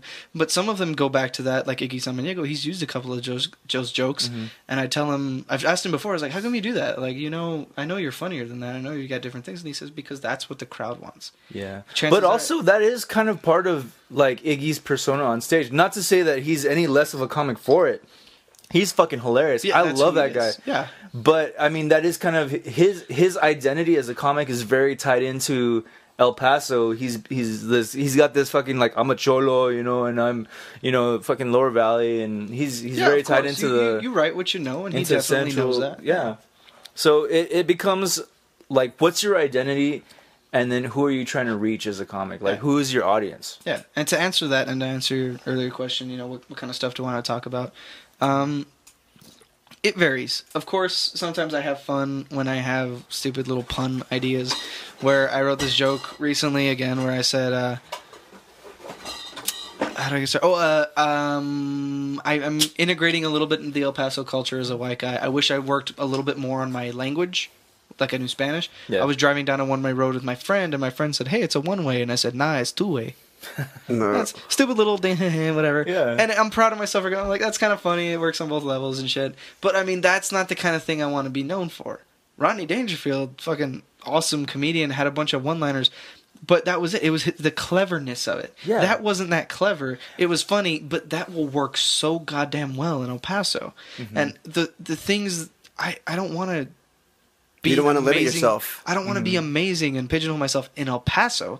I want to be a great comedian who fucking talks about shit that a lot of people can relate to. And of course, not everyone's going to relate to the same thing. Unless you can make a hilarious, perfect bit about breathing air. Then everyone's going to be like, yeah, I get that. But I also breathe air. I breathe air too. Yeah, and of course, everyone's going to... But then, of course, there's also going to be the same people that are going to be like, well, yeah, everyone breathes air. Fucking hack, Yep. But I want to have different things. The things that I've written jokes about, of course, are about, like, your real life. I think that's, at the risk of sounding like a fucking chola or whatever, like, that's the most real you can get, It's...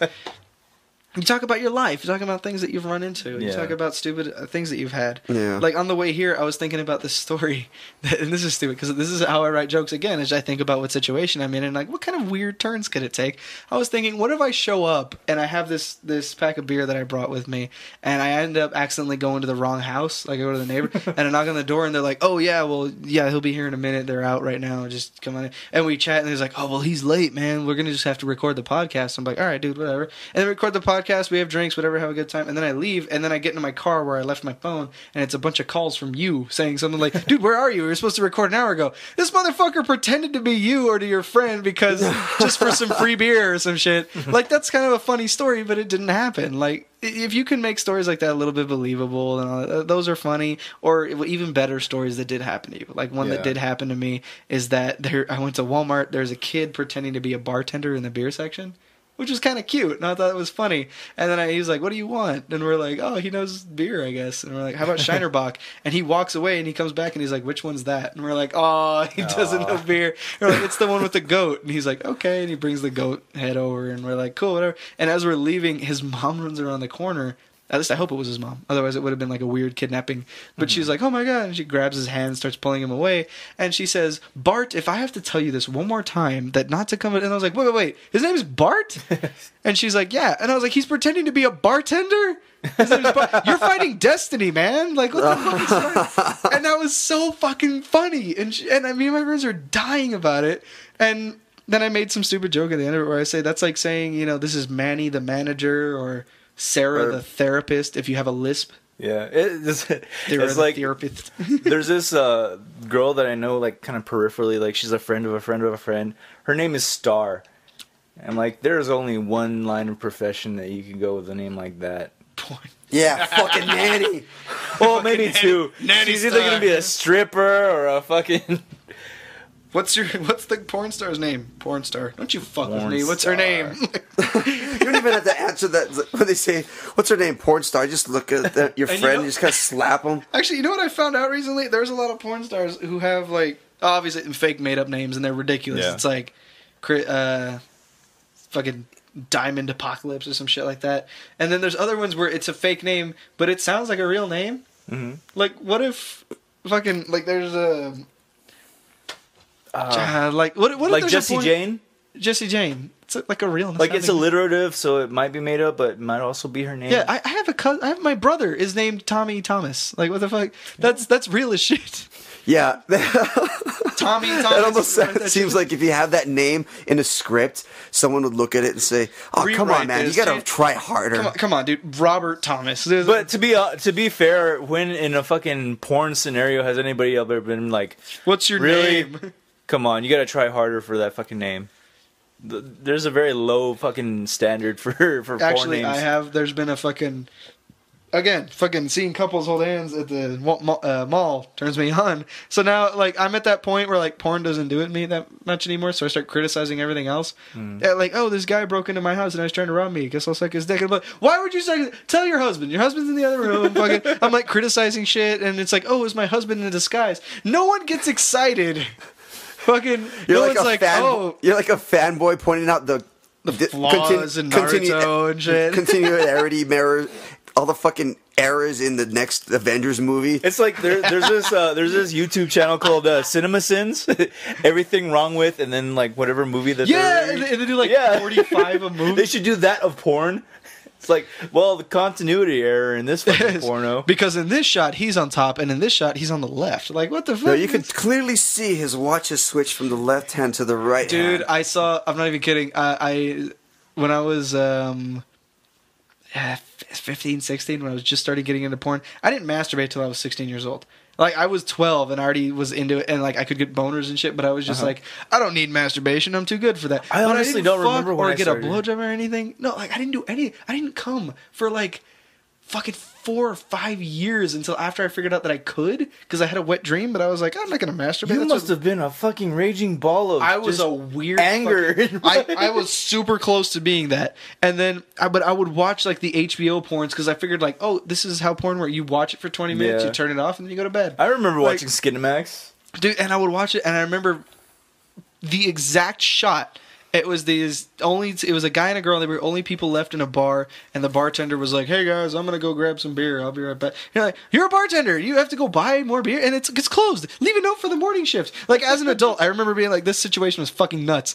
And then these two people are just playing pool, and the girl's like, "Hey, you want a blowjob?" And the guy's like, "Fuck yeah!" And then she didn't like you could. It was softcore porn, so of course like her head goes below the fucking.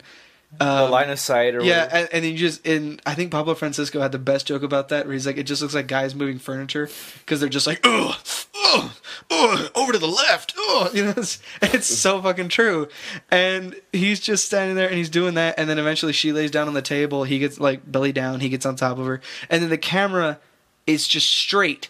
And you can see his dick is soft. It's just kind of drooping on top of her, and he's thrusting into it, but not really. Like, it looks like it just ran a marathon. It's like, oh, fuck. It's just like, dude, we've been doing this all day. I'm gonna sleep. I'm so coked up right now. You're lucky her butt's soft. I need a pillow. Like, that thing wasn't doing shit, and the guy, but I gotta admit, they were good actors. The girl's like moaning, and the guy's just like, oh, no! Like he was about to nut the whole time. Like he was a little bit too into it. I'll give him that. That's what I love about softcore porn is they always try to add that extra element of like emotion into it. Is like they really love each other. Oh, you have such beautiful hair. Can't wait to take you on a date. You're like, dude, fucking really? Like, do that shit. Did you ever try to beat off to fucking the scrambled porn? Yes. Yeah. Before you finish that sentence. I could have said anything. No, it was just to see if there's Did you ever try to beat off to an ISIS video? Yes. I mean, it was just trying to... his head came right up. Like, and so am I. Oh, I'm sorry.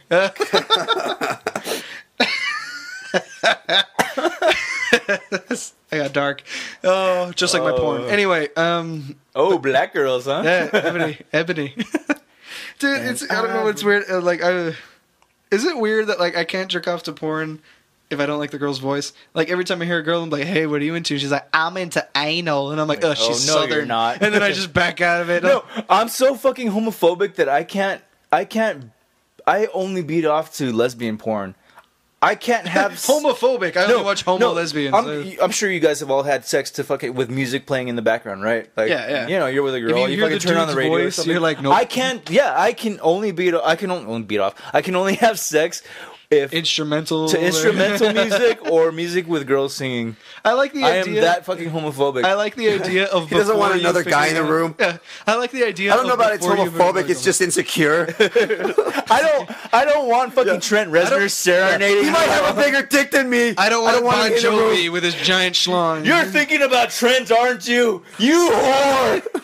She's like, don't look at me right now. He's like, it doesn't matter. I like the idea though of you before you figured out that like most things have like instrumental like me tracks. Specifically, or yes, but like instead of you realizing that music has like instrumental tracks or like dubstep, that you're just fucking a girl to Beethoven.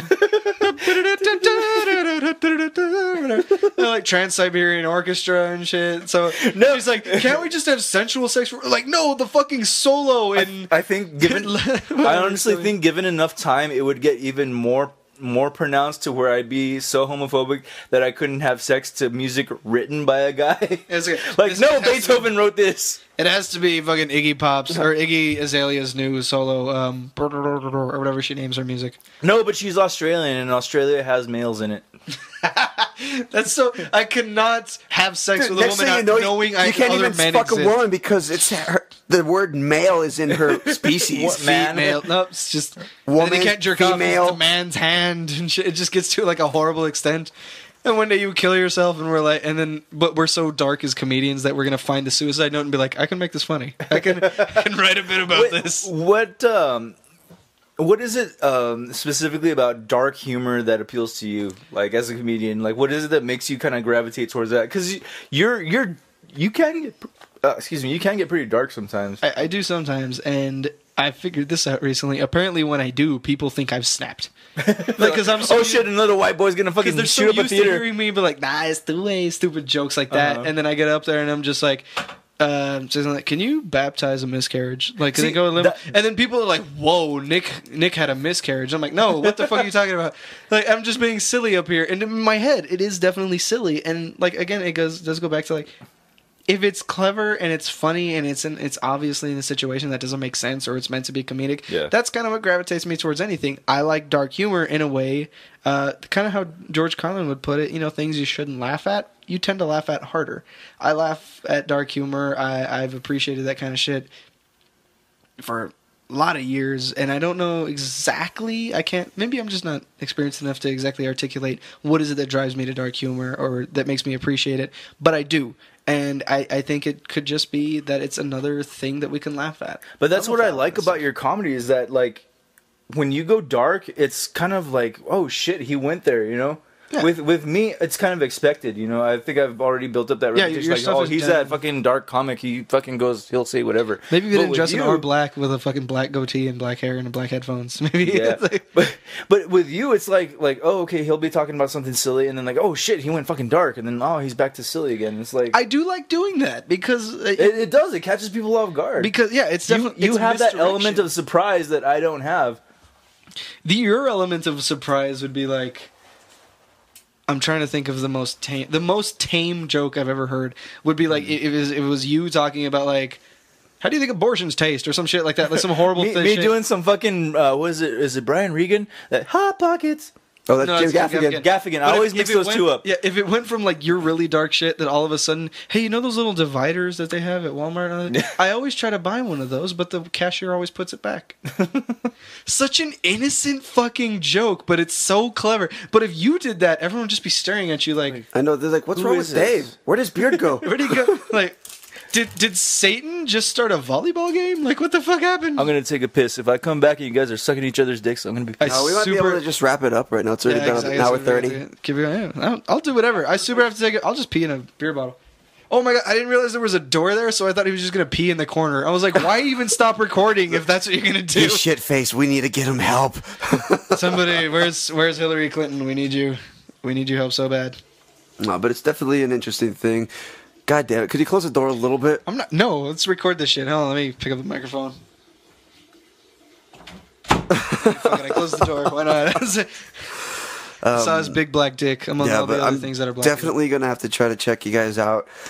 I just need to figure out and find out when there's some open mics on weekends.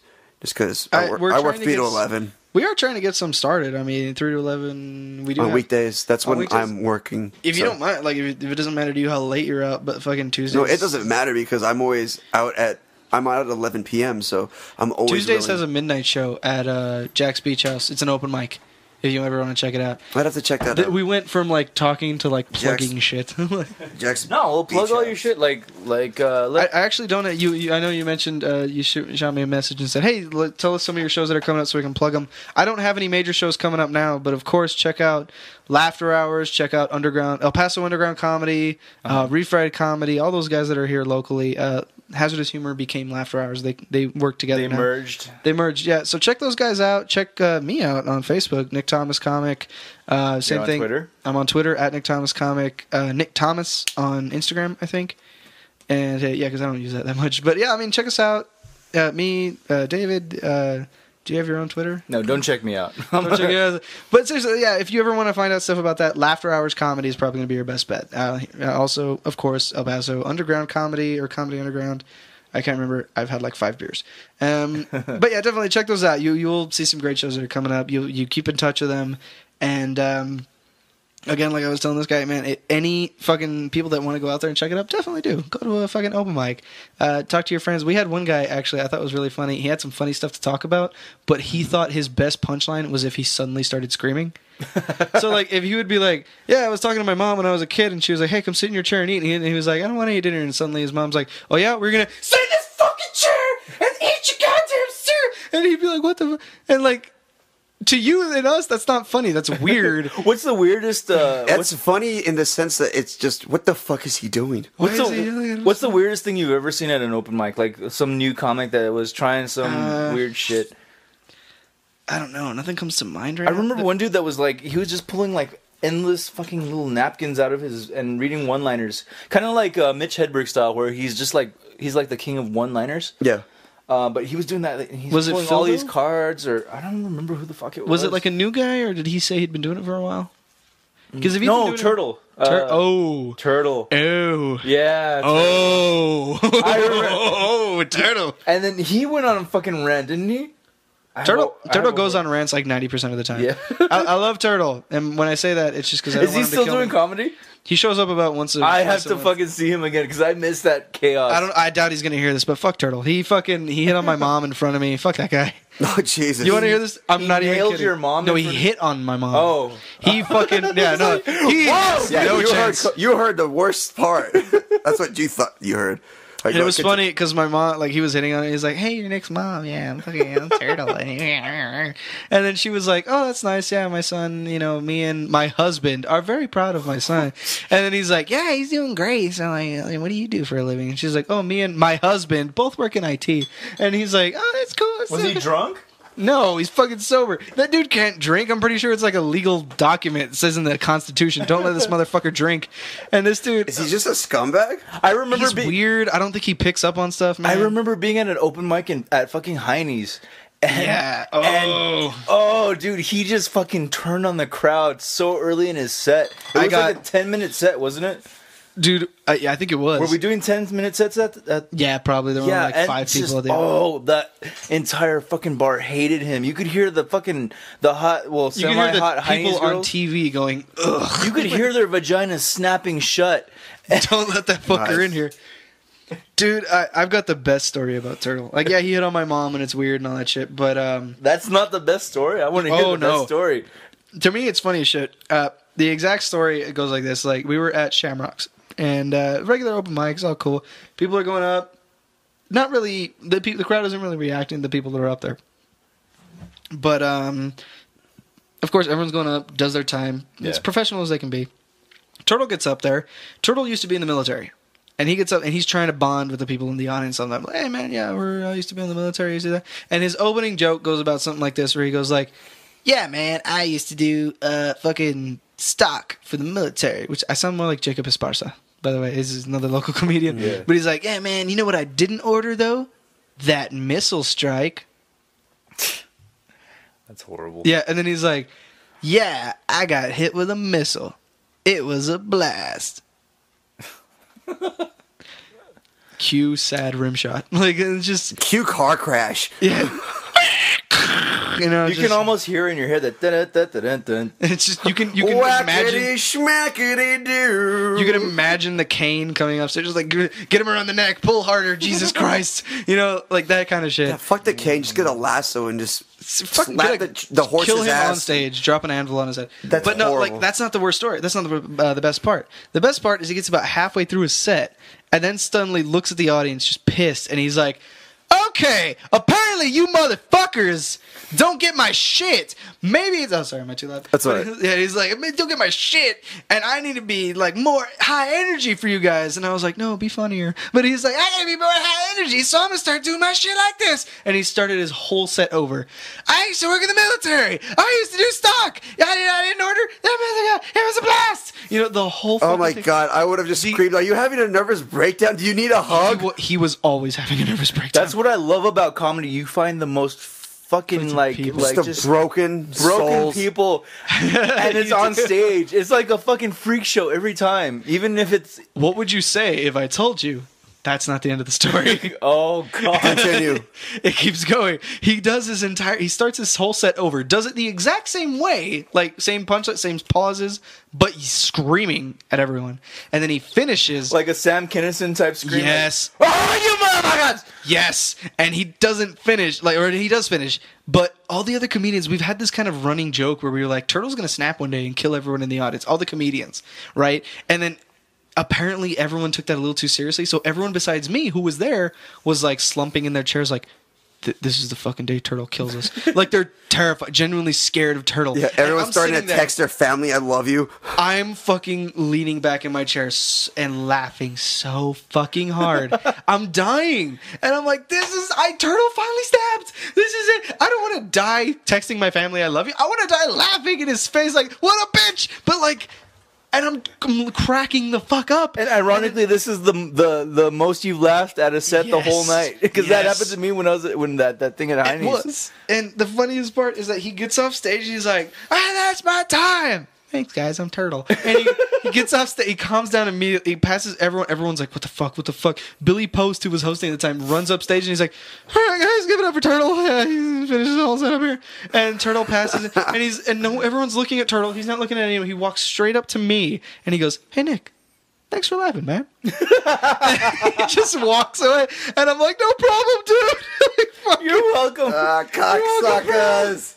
Don't ever hit on my mom anymore. Nice. Oh, man. Okay, no. Turtle. Who's more likely to snap, Turtle or you remember Robert? Which Robert? Robert Areola? Yeah, the one with the burns on his head. Fucking turtle man. Robert Areola was weird, but I don't think he's gonna snap. Is it cool if I pay? I don't know if I can say that on the podcast. Let's go ahead and we'll go ahead and wrap it up. Yeah. No. There's a couple more things I want to ask him. All right, he needs to pee. No, like talk amongst yourself for a second. I'm gonna piss so bad. This is the most unprofessional thing I've ever done. I'm gonna do this on stage. He's gonna go wee wee. I'm gonna go pee pee. Oh, dude, Josh, you definitely need to fucking start doing comedy, man. There's such a fucking I don't want to say smorgasbord because that sounds too fucking gay and Jewy. Well, I really do want to check out just the open mics. I've always seen people post them or share them. I've seen different flyers going on. Yeah. I've never been able to see anything local here, and I've been wanting to. There's something to be said for the like. Did you see that episode of Louis where Stanhope played that character Eddie? Yeah, and he's that's probably one of the only, one of the very few episodes I've seen of Louis. I haven't seen too many. There's that scene where he they just picked the fucking paper, the free weekly out of the fucking dispenser and everything. He's looking for open mics. Yeah, that's how it is now in El Paso. There's 3 open mics a night, and you can fucking just hop from fucking club to club or bar to bar. Yeah, and just hone your craft. Well, I definitely do want to check it out one of these days. Just when I can. All right, fucking Nick Thomas is back. Fuck yeah, 15-second piss. Right. So anyway, we're probably gonna fucking wrap it up here in a couple seconds, but I just wanted to ask you. Yeah, go for it. For somebody who's thinking of starting out, like maybe Josh or anybody who's listening to this podcast who thinks that they could give comedy a try, what advice would you have for them? Honestly, I would kind of give, and I felt super pissed and offended when people were giving me this advice when I started. And it's not going to make sense now, but if you do try to start and you're going to get around a year or two into it, and you're going to be like, that makes perfect fucking sense, which is be funny. It's weird, and it kind of translates to. I don't like doing it, but it happens, and you kind of have to do it. It's kind of tailor your set to the audience. You got to know what they're doing. You got to know what they find is funny. When you first start out, like I was saying earlier, you can't do the kind of stuff that you think is hilarious or that you think is going to work great or that you think is funny, because chances are that's not what everyone else agrees with. So that's kind of the biggest thing, is understand what's going to be funny at first and then build a personality later, which sounds really douchey. It's kind of like start off as a robot. No, but you do have to get a feel for your crowd, Of course. Yeah, plus it's, if anything, it's just to see what sticks, kind of. Exactly. Because eventually, sorry, real quick, but eventually you're going to get. Well, okay, man, it may not be true with anyone. I don't want to give anyone false hope or anything. No. But eventually, if you do get big enough, like as Bill Burr, do you think anyone shows up to a Bill Burr concert, save 4 or 5 people a night, who are, hear him say, fucking animals are fucking women? You're going to be like, whoa, my God, why would he say? No, people know, they listen to his podcast. Yeah, he has his audience. You have your audience. And I've kind of got an audience here in El Paso, and if they show up to see me, they expect me to go up there and say abortion beard babies and shit. They expect me to say nice to way or shit. They know what to expect from Nick Thomas. People know what to expect from Bill Burr. I seem like such a dick comparing myself to Bill Burr right there. No, but it takes time to kind of establish that identity that you've got, like we've been talking about all night. Yeah. Another piece of advice that I would give is don't let a bomb fucking turn you off. Like I said earlier, I was voted the worst comic of 2013, and that hurt. It really did. It sucked, and I felt really awful about it. And this is one thing that I do pride myself on, and that I do, not being worst comic, that'd be horrible, but I do pride myself on, even that happened, and I've done some really shitty nights, and I've had some times where it didn't really go that well. I've never felt like quitting. Exactly. Dude, that was the main concern when that happened.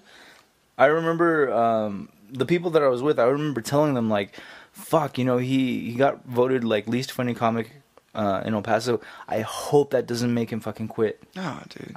Because I don't really know you that well, so I was I don't know how I didn't know the fucking strength of your resolve, So I was like, fuck, I hope that doesn't make him quit, because I saw that fucking potential in him. Dude, he's got so much fucking potential. He just needs a little more confidence on stage. He needs to fucking structure his jokes a little bit more, and he's fucking there. Yeah, and I think you talked to me that night too. You're like, hey man, don't let it get you down. I was probably very, very drunk. Yeah, but you did say something like that. You're like, hey man, don't let it fucking bother you. And a lot of people were saying shit like that, and it's true. And it makes sense in a lot lot of aspects. Don't let that shit bother you.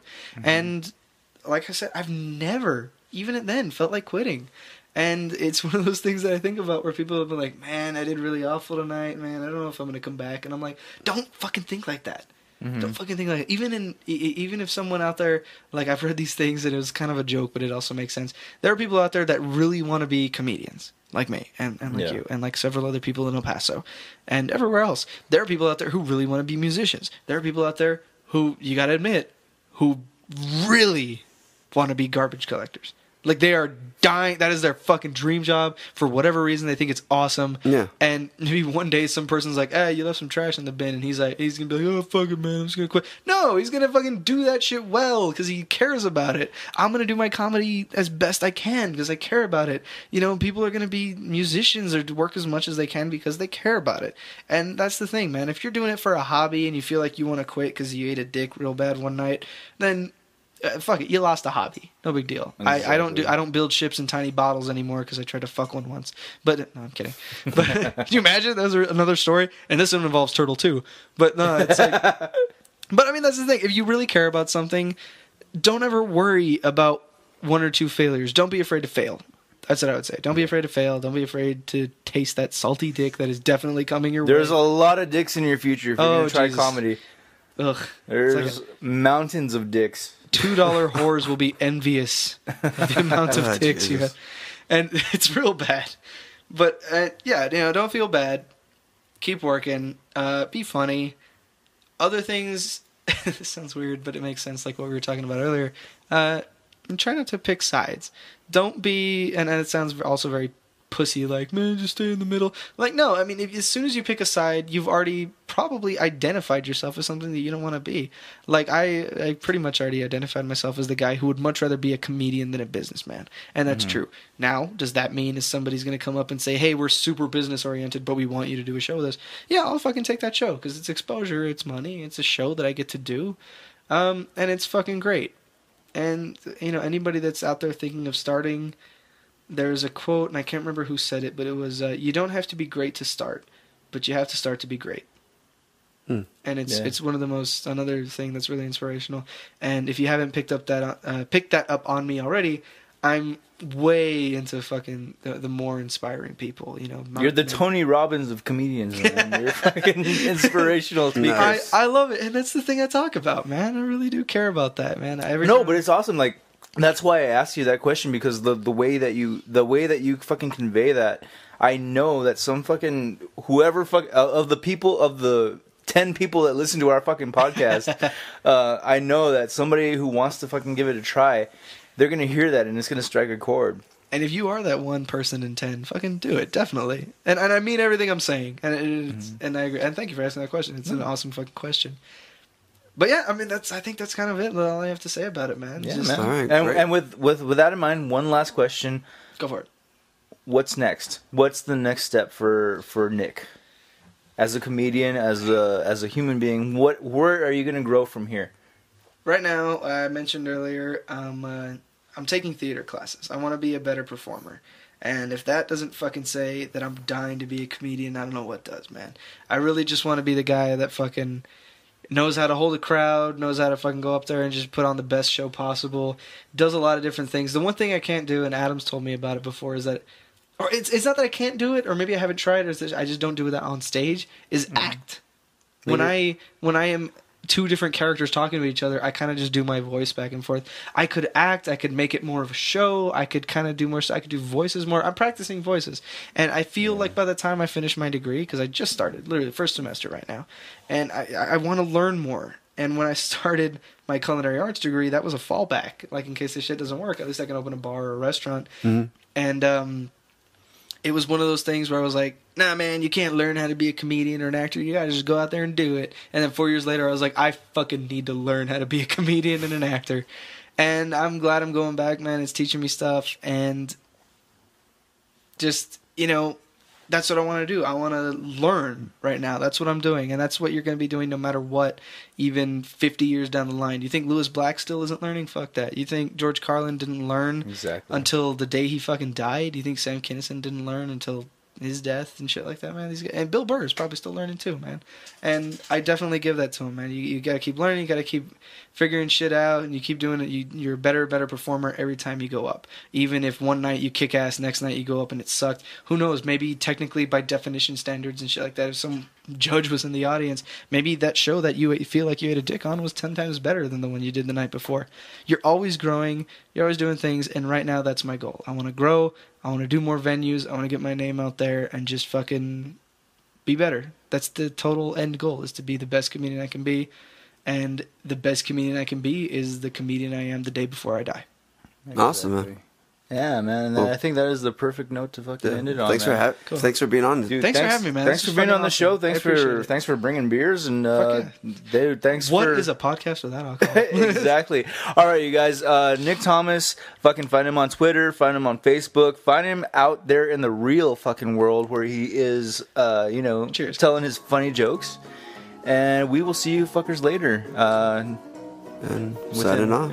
Fuck yeah. Sayonara, motherfuckers. Take care. Revolution of the Board is brought to you by Morphine and the Dave, recorded and produced in El Paso, Texas. Find this and other episodes on revolutionoftheboard.podbean.com, iTunes, or our YouTube channel, as well as important links, updates, and general bullshit on our Facebook fan page and on Twitter at ROTB Podcast. Don't forget to subscribe, comment, and share, as it helps us gain visibility and spread the show like the ass cancer of a podcast it is. Till next time, fuckers. You yelled rape at the top of your lungs. Mom, I honestly thought I was going to be raped for a second. He had the craziest look in his eyes, and at one point he said, "Let's get it on."